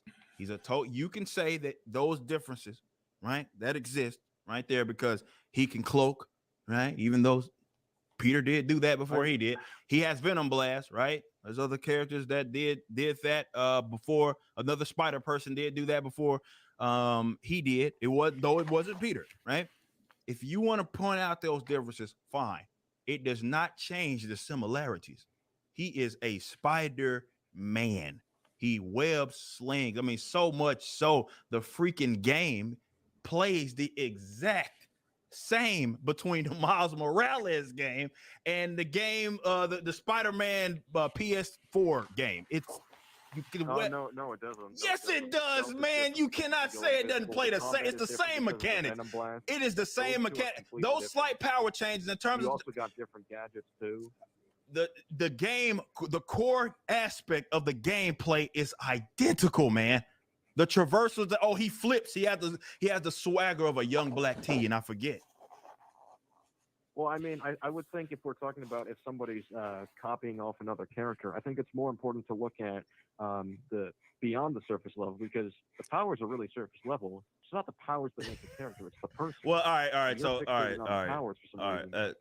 that's fine. That's your opinion there. If you think that he's so different, that's cool. I mean, is the complaint that there's similarities? There's no complaint here. I'm just speaking facts. I mean, it's a legacy character. Well, I'm just speaking facts. There's no complaint here. I'm just giving it to you like it is. I mean, is it a problem that the Robins have similar fighting styles to each other? Not necessarily. Or at least not necessarily. No. Spoiler wasn't. When she was Robin, she certainly wasn't a flying Grayson. She didn't have the acrobatics that Dick Grayson had in Nightwing or as Robin. They were pretty different there. Well, however, that, and I've said this many times, I prefer the originality. Obviously, they're going to have somewhat similar styles. I prefer the originality of him being Nightwing, for example, as opposed to him being Robin. Same with Spoiler. I prefer her being Spoiler as opposed to being Robin. I prefer that instead of being Black Bat, I prefer that Orphan be Orphan. That makes them. That's what they take their own kind of identity and they do their own thing. And that's what I will always prefer. It's not to say that every original character is going to hit it. Some original characters aren't going to hit it with the audience. Some maybe audiences feel are lame. But just definitely as a creative, I am going to prefer the originality approach and trying to do things that are unique as opposed to, I don't know, making another Spider-Man. But so your issue is that he's a legacy character. It's not an issue. I am just pointing out the facts of his creation. That's it. So how will I have an issue? Isn't that one of the reasons? Because you said you disliked the character because of that. Like you treated this as like it was a negative. No, well, yeah. I mean, I'm not the most fond of him, but that's irrelevant to his tokenization. But you're using this as a criticism of the character. No. The tokenization is just a tokenization. Like that's it. It's a thing. Whether I like the character. Criticism of the character, then. So I get this right. As far as what? What is your issues with him as a character? I don't even care to argue my issues with him. That I'm just pointing out the fact that he's tokenized. That's it. I don't even care to argue my particular issues. That's irrelevant. Well, because you trying to use the tokenization as an issue with this character. No, I'm trying to use the tokenization as a fact of the matter. I'm using the tokenization as a factor of the matter. You can like Miles Morales all you want. I am using tokenization as a fact of a matter. It's a thing that is. Whether I like the character or don't like them is completely irrelevant to whether or not they're tokenized. It's irrelevant. It's not even important. Well, I'm trying to understand because I was saying that you saw it as an issue, and you were why are we having this conversation? You said holy it matter shit in regards to the tokenization, whether or not you think it's an issue. So what I was asking is like, okay, No, so what no, exactly is the I'm issue? saying that Because no. What I'm because I saying, the guess, point. No. What I'm saying is the point in me mentioning that he's tokenized is a statement of fact. It's not resting Right. upon whether or not I like or dislike them. That's not even important to that Well, conversation. so that's why. But you use that as a reason in your video explaining why you dislike him, that he's tokenized. No, it's So I'm confused no, here. it's the unoriginal. No, that the videos that I talk about tokenization, I have an issue definitely in this day and age with like tokenization being something that's leaned on as like this creative link Okay, you know what? to you. Let's start over. Forget I said that, right? Why do you dislike the character? So I have clarity. Holy I shit. don't care to argue with that. I just don't care to argue Well, with. it's not a matter. It's a matter of me understanding. All right, your position. I just don't care. It's not important. It's not important. It's not important. It's not anything I care to argue. I'm just trying to, because Which is the problem is. I'm just being honest, dog. I don't care to argue that. isn't- I don't care to argue like whether I dislike a lot. I don't care to argue that. I don't. Okay. I mean, I'm just trying to get clarification. I'm not. Well, no, necessarily that's trying to what. No, argue. Again, let's do it again. Again. no, Oh, it's I not can't anything take it. I feel I like can't explaining. take it. Sorry, everyone. It's not stupidity. It's autism. Well, I'm just trying to get clarification. I don't care. Why don't you like him? I just don't. It's not. I'm not gonna. Oh God, I can't do it. Peppy Shrimp. Hey, I got one of those Heather sketches. Was wondering if you would please do a live when you do those. Would love to watch you do those. Oh, I will. I definitely will. Doesn't make sense not to. I get super chats while I draw. I get paid to draw again. So I'm going to keep doing this if you don't mind. Probably late at night. Yeah. It's just, oh my God. See, Ripa doesn't understand. Like some people don't put that they're autistic in the in their profile. He's like, oh, I'm arguing with an autistic person. I'm going to back off. But some people are just clearly autistic. Like that whole argument was autism. It was just they didn't understand what Ripa was saying. No. The point is, I don't care. It's not about his character. It's just about I don't like tokens. I don't like tokenized characters. Yeah, but why don't you like him? Well, I don't want to. Who cares? Well, I'm just trying to understand.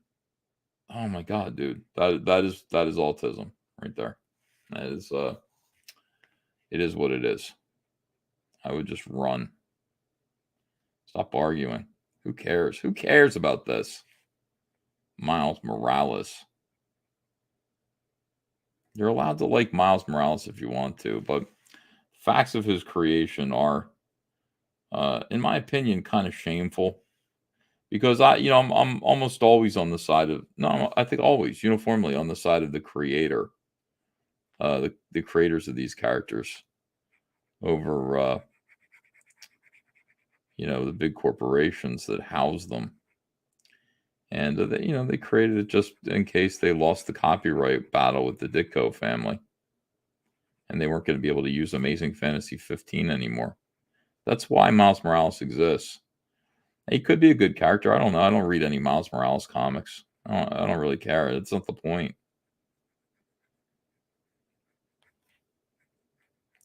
All of the virtue signaling, all of the nonsense was just to hide.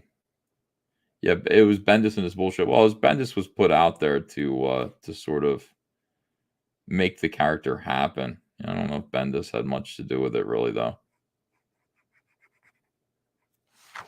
Just from a corporate standpoint, the idea of losing Spider-Man must have been terrifying to Marvel.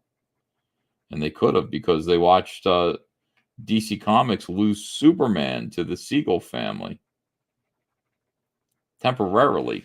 But, I mean, that must have been like, holy shit, this could happen to us with Spider-Man. We better take action to make sure that it doesn't. Or we have a replacement waiting in the wings.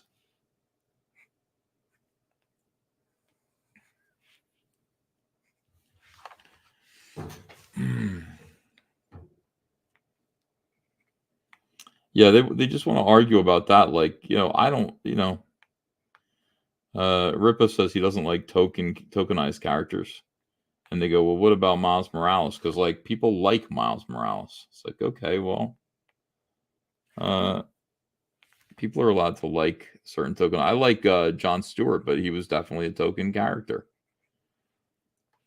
DC Comics wanted more black characters in their comics, and they had this opportunity. It doesn't mean he's a bad character. It just means doesn't mean anything. It just is what it is. Sometimes it works, sometimes it doesn't. Depends on who the creators are involved. Can people write stories?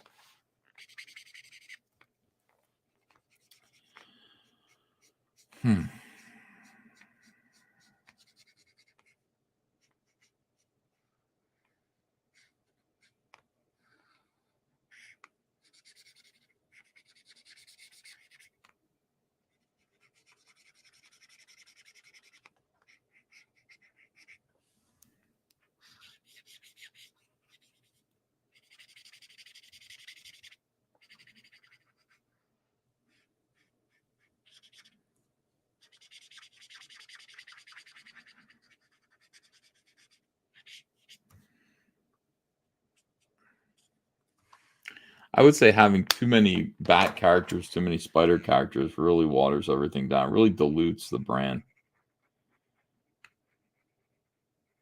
And, Gotham City must be a silly place now with all the teenage Bat characters flipping around. And,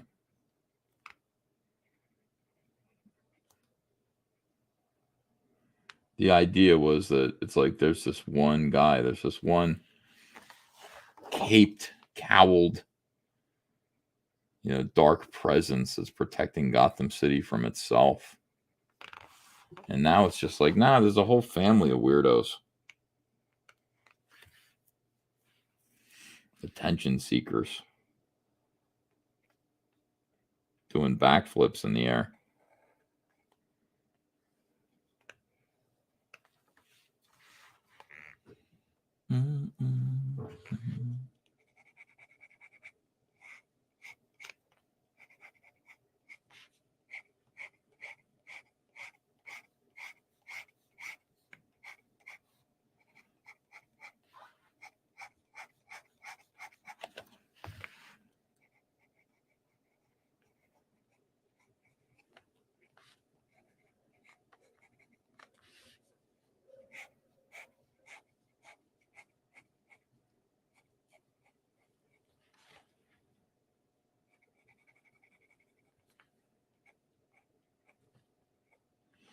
Yeah, and Spider-Man was like,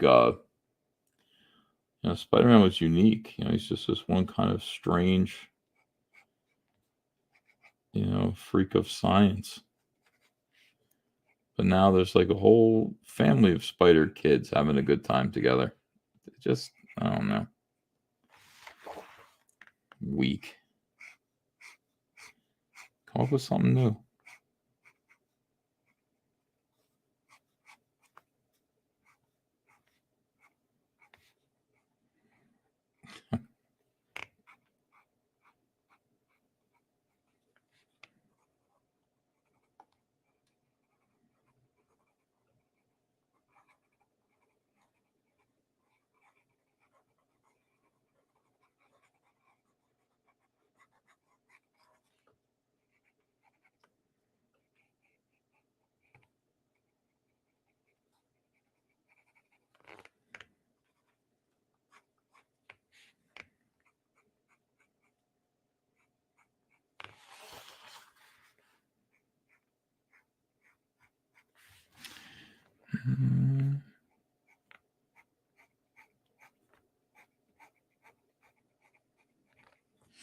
Matt Thornton says, when is the Plastic Man gangster idea going to be developed? I don't know. Not by me, anyway. I can't do it.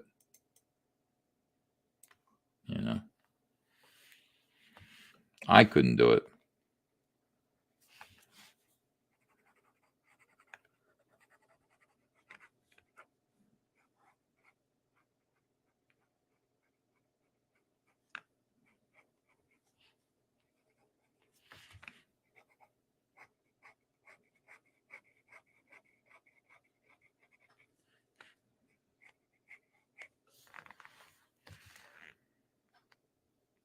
Forsco's Fabio says, I can't believe Malin weighs more than EVS. He doesn't. He weighs less than me for now. But I'm going to pass him pretty soon. Actually, I'm not sure because John Malin's going to start losing weight. He's going to get a big jump. You know, when you first start losing weight, it comes off pretty easy.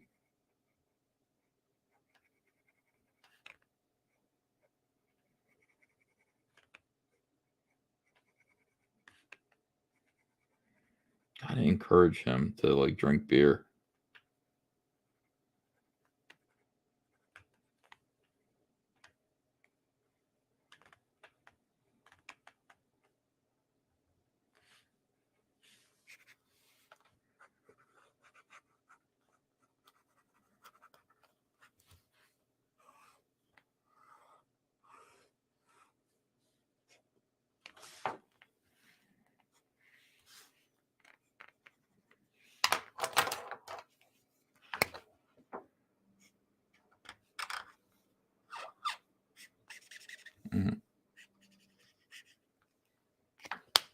Nice juicy marker.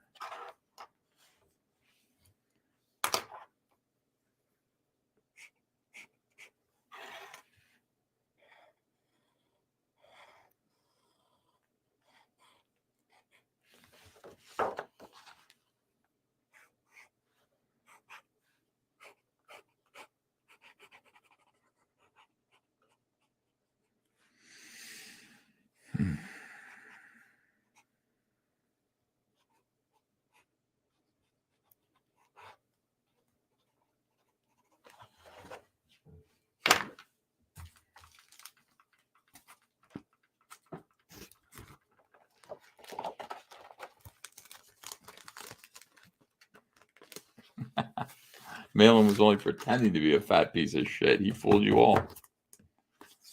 Yeah, I think he's gonna do better than me. Like, I'm gonna try hard though. I think he's been thinner more recently than me.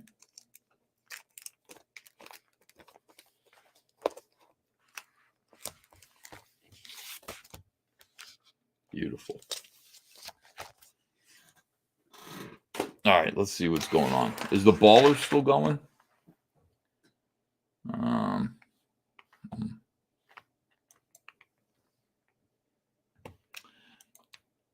Want to invite everybody to go over and back Dark Harvest, Cyberfrog Dark Harvest. This is my current campaign, and I want to encourage you to back it because wow, holy shit. We got a lot of backers. Okay, thank you very much, everyone. We're 4 backers away from 500. I think I'm going to keep drawing. I was going to call it quits, but we're getting backers because I'm drawing, I think. Back Dark Harvest. You'll be glad that you did. Get a copy of the Deathfly Saga Unforgettable Tales. And then also, please do get a copy of Dark Harvest. This is kind of an in-betweener book between Wreck Planet and Red Extermination. Contains 10 pages of original story that you're not going to want to miss. Also, there's an opportunity for add-ons to check out the Wreck Planet Deleted Scenes book, which was only available on the Second Chance campaign previously. And also, you can add on a Blood Honey box while they still remain. We've only got about 100 of those left. So if you want a Blood Honey box to match your Honeycomb box, make sure that you back one or, add that to your order. We'll ship it over to you. Also, the 2023 All Caps Comics and CG Apparel campaign. Boy, I'm so proud of everybody for backing the hell out of this. We hit $90,000 today. And the reason why is because I think people are proud of being Comicsgate. They're also, they love All Caps Comics right now. But being Comicsgate's a big deal. Wearing this shirt around kind of says something. This is just awesome. I love this. Get a Comicsgate t-shirt. I own the trademark now. I'm able to make officially trademarked Comicsgate merchandise, which is exciting. Get a baseball cap here. This even looks like a baseball cap. This one is the biggest seller here. Comicsgate Creative Freedom. Yes. And all the beanies as well. These will probably be ready to go in July from what I'm told. And while you're doing that, pick up a copy of the Mail-In Cut. This is a 20-page mini comic here. It's the same size as a normal comic. But it's John Malin's uncensored version of Little Black Riding Hood, which is basically his story. It's kind of like Menace to Society meets The Howling. It's a really cool story, but it has a lot of filthy, spicy language in it, which I'm going to edit out of the final version. This version is uncensored. That's why it's called the mail-in cut of Black Riding Hood. Make sure to get a copy of that. And then finally, if you did not get a copy of Wreck Planet and you don't want to wait until they hit eBay, this is the last stop right here. Cyberfrog 2 Wreck Planet, the Jay Lee book that you see me working on right now, can be purchased here for $30. I have 100 of them that I'm offering. Only 44 of them have been claimed so far, so that means you can get in there and reserve your copy, and you're going to get it before it hits eBay at a better price. When these hit eBay, they're going to be at least $40 or $50. So $30 is still a great deal, and you are next in line after the Second Chance campaign fulfills. What else is here? This is the Blacklight posters are still up because a bunch of people started backing them. Listen, we've got these in stock. We're going to be shipping these very, very soon. If you'd like a Blacklight poster, here's a chance to get them. They look like this. We had 13 Salamandroid Blacklight posters that we found the other day. Sold out instantly. 5 minutes they sold out. But these are available. You can choose one of these or get all 3 of them. And also do not miss the Chromium trading cards, which are available here and on our eBay store. Cards C1 through C3 are coming free with Wreck Planet. Here's C4 through C9. So you'll have a whole page of Chromium trading cards for your Cyberfrog trading card album, which I'm sure that you all have. Whew. Oh, and order some action figures as well. Get the Cyberfrog action figures. Appreciate you. Love you. Should I keep going? Or should I just call it a night? It's 1:47. Share the right tab. Oh, I wasn't sharing the right tab. My bad. I forgot. You've got to change. This new system really sucks. Does he think he... I blew it. I did a whole pitch for the All Caps and Comicsgate merch and didn't get to show it. I was showing everything. And all right, let's do another one. Let's get another book done here. I'd like to get 10 done. I'm on 7 now. This is 8. I did a pitch and I ruined it by not showing it. See, this is the thing with StreamYard's new sharing capabilities here. Ordinarily, you'd hit share and then whatever was on your screen. Now you have to hit a button and say, no, share this screen or share this screen. You know, what are you going to do? Silliness. Oh, let me switch these out here. Make this bigger. Okay.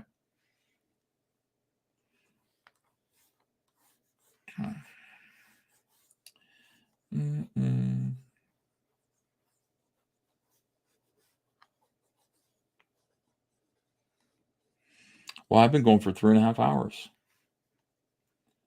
A complete failure, Ethan, says Force Ghost Fabio. You're probably right about that. What a disgrace. What a disgrace. Get rid of this too. Oh, wow. Oh, I want to ask people, please subscribe to my Subscribe Star, please. We almost are caught up with our Patreon. Less than 100, I think less than 90 backers away from or subscribers away from replacing our, what would be our losses from leaving Patreon. I don't want to lose anything from leaving Patreon. Screw them. Stupid. All right.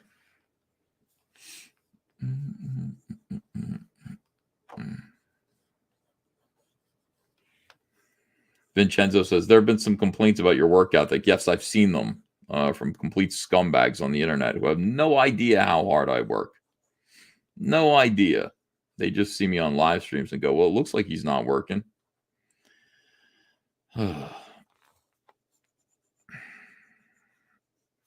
Work ethic.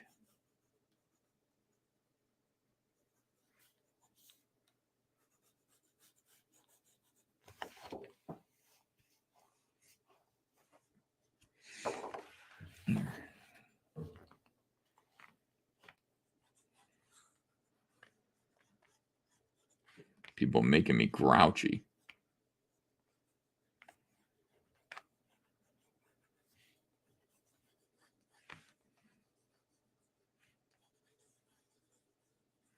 J Dollar says, stop crying. All right, I will, J Dollar. J Dollar, did you read Wreck Planet yet or no? How was it? Hey, Ethan, you got a good Roy Thomas story? No, I never met him. I never met Roy Thomas.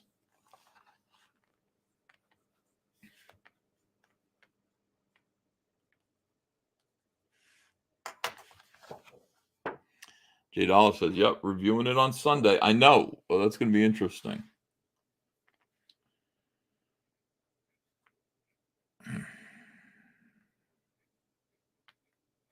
And Anna's going to get her copy pretty soon, so she'll do her review.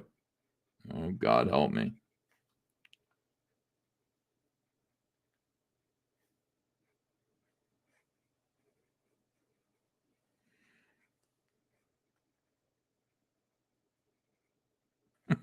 Stop crying.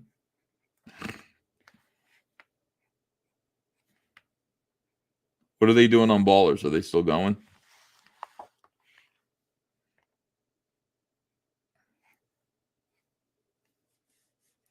Talk about Paul Pelletier, says Travis Perrick. I met Paul Pelletier in Canada once. Nice guy, good artist who draws kind of like a very clean, simplified Dale Keown. Seemed like a nice fellow. Don't really have a story about him.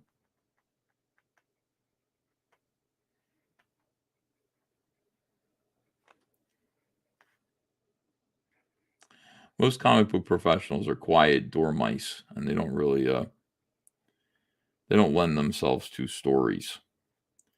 Not like Darwin Cook. Darwin Cook lends himself to like legendary stories. Terrific guy. And you know, others like that. Jimmy Palmiotti, Joe Quesada, these guys are like they're New Yorkers. Rob Liefeld is a Californian, but he also lends himself to great stories. He's done some funny things.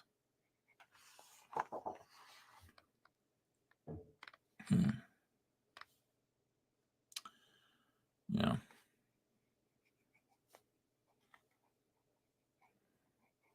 I'm hungry.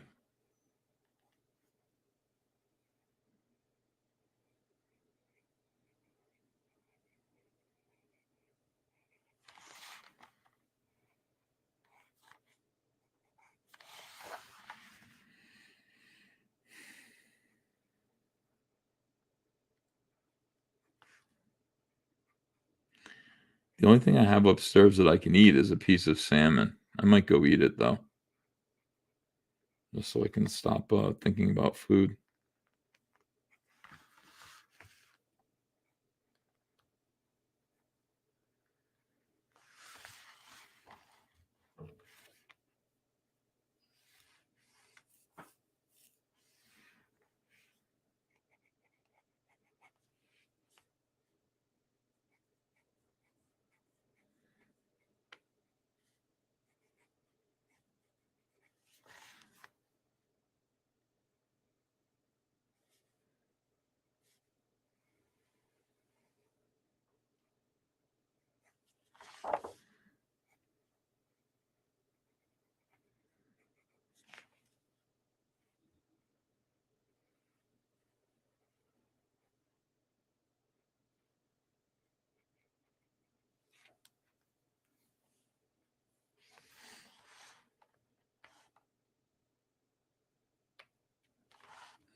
Oh, I didn't get an answer. Is Baller still going?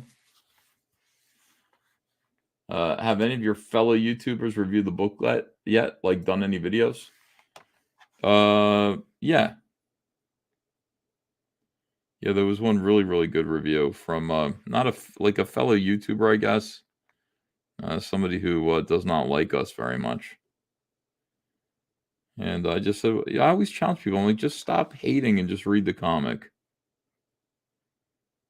Stop hating for 1 second. You know, you take politics out of it. You know, I don't like Ethan, all this stuff. Who cares? Just read the comic book. The Mr. Burger Show Nerd Nation Media says, I put a mixed berry pie in my fridge. Now it's missing. I'm not mad. Is there something you want to tell me? Yes, I prefer lemon crunch next time. Thank you. Oh my God.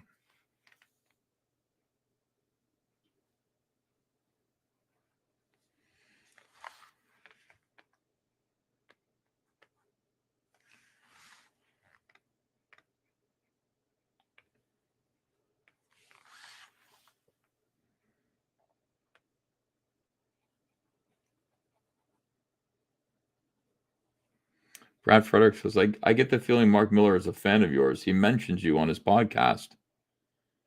Yeah, we're friends. We talk in private. What did he say in his podcast? And when? I want to listen to it.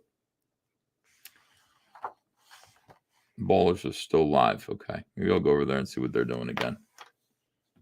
Let me see. Because I'm being quiet here. I'm being too quiet. Live debate. All right. This is the...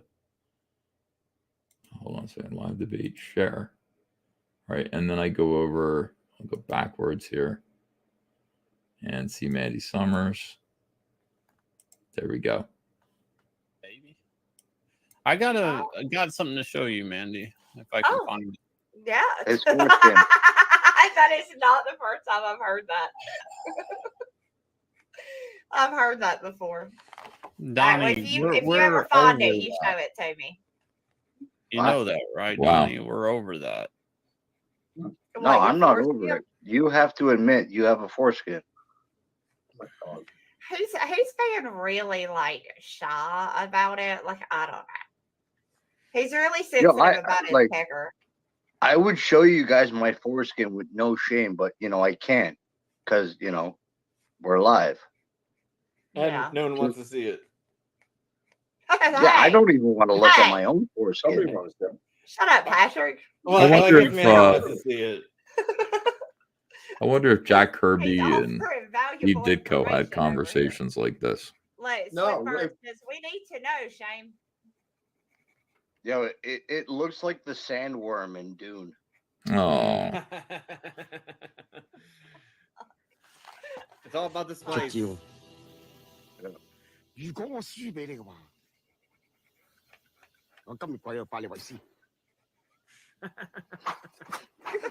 damn. whoa.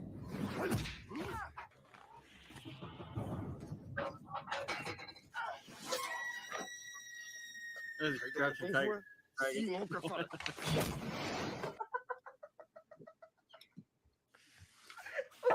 not the most retarded thing ever. Wait, I need to say that I don't know. other video real quick. We've seen a lot of retarded things tonight. I think it'd be hard to start putting them in order. Which is more retarded?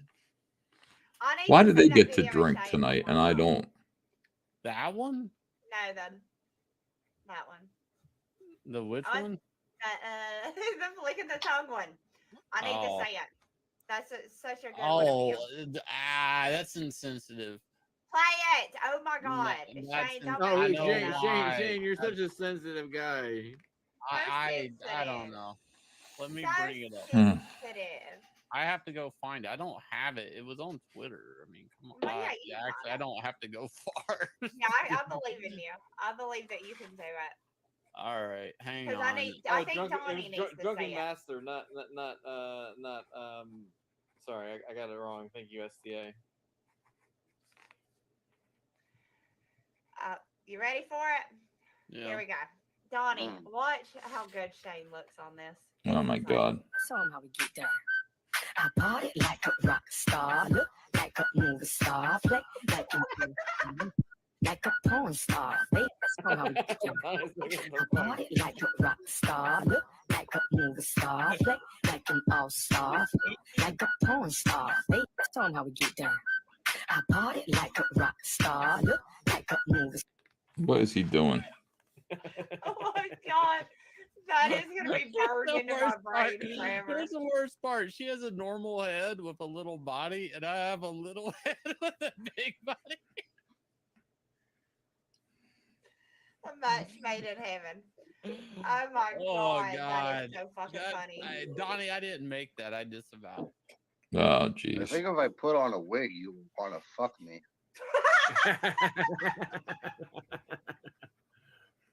Keep talking about that wizard sleeve. I want to see some magic. Yeah. You know, just put a paper bag over my head, and I think you're satisfied. Did you finish? Do a little bit of schnoodling. You finished? What the fuck is schnoodling? Finish. Schnoodling is never mind. Look it up. Yeah. No, just tell me. I don't want to look it up. Wait, what are we talking about? It's when two penises touch like this, and one guy is circumcised, and the other one isn't. Oh, and you take God. the It's foreskin just and you rub it nonstop over. degeneracy, guys. It's just. Oh, my God. Oh.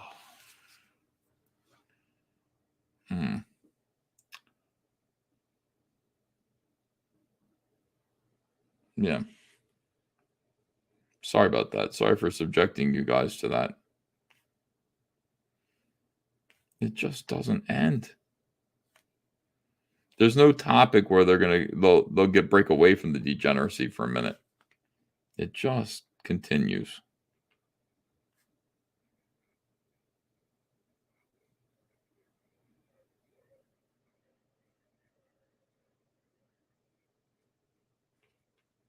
You're welcome, everyone. I'm sorry about that. Doc says I feel dirty. Me too.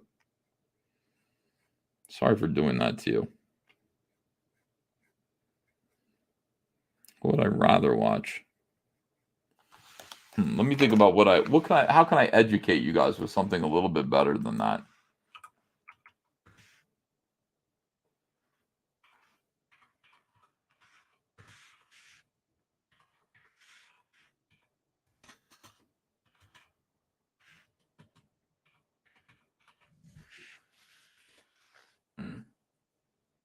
Oh, here's something. Let's learn about Lee Harvey Oswald. Now, Lee Harvey Oswald was on a radio show. He was being interviewed, and we're gonna listen to Lee Harvey Oswald rather than Shane Davis. I think we'll be in better hands. Here we go.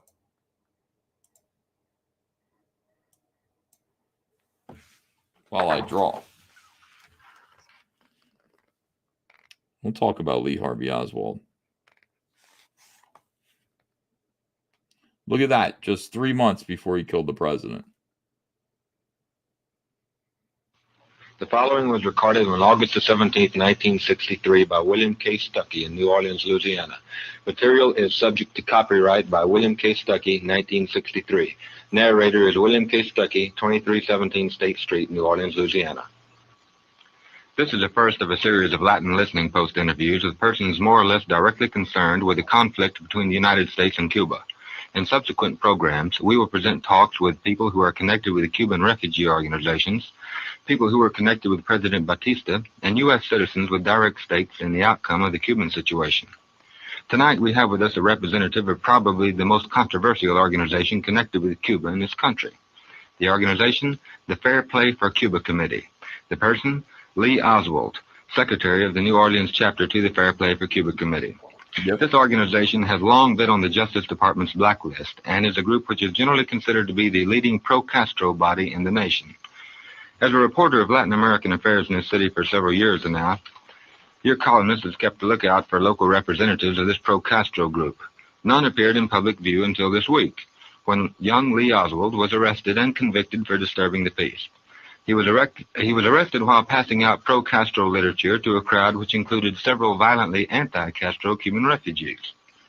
When we finally tracked Mr. Oswald down today and asked him to participate in Latin Listening Post, he told us frankly that he would because it may help his organization attract more members in this area.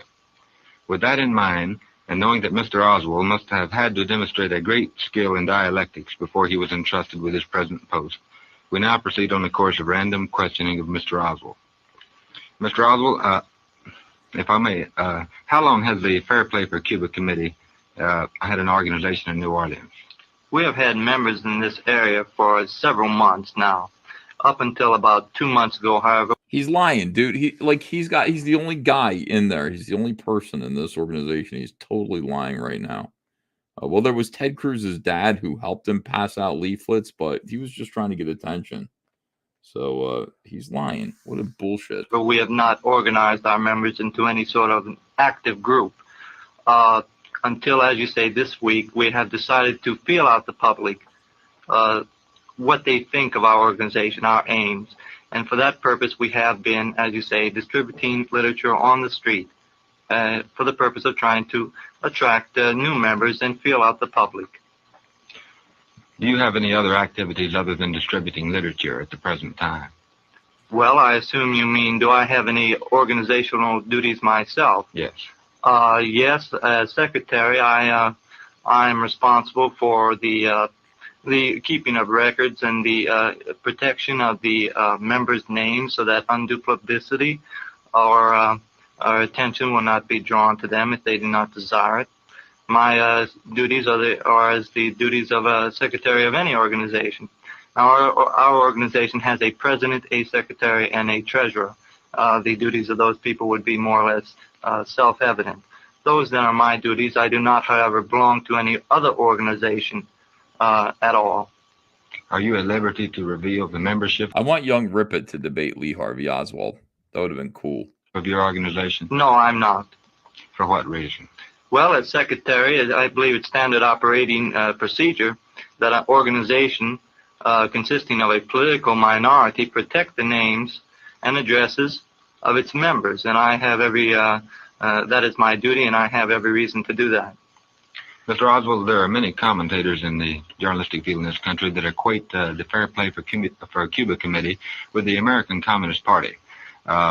What's your feeling about this, and are you a member of the American Communist Party? Well, the Fair Play for Cuba Committee, with its headquarters at 799 Broadway in New York, has been investigated by the Senate subcommittees who are occupied with this sort of thing. They have investigated our organization from the viewpoint of taxes, subversion, allegiance, and in general where and how and why we exist. They have found absolutely nothing to connect us with the Communist Party of the United States. In regards to your question about whether I myself am a communist, as I said, I do not belong to any other organization. I noticed Smiller doesn't belong to any organizations either. Not Comicsgate. He will not join any organizations. It's interesting. Interesting. Political lunatics. I like that. From your pamphlets that one bears the title of Hands Off Cuba. I'm curious as to whether or not this applies to the Soviet Union as well as to the United States. The hell is that?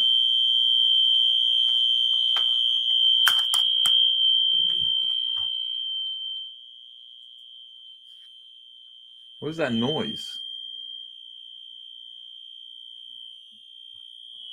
All right, hold on. Gotta go.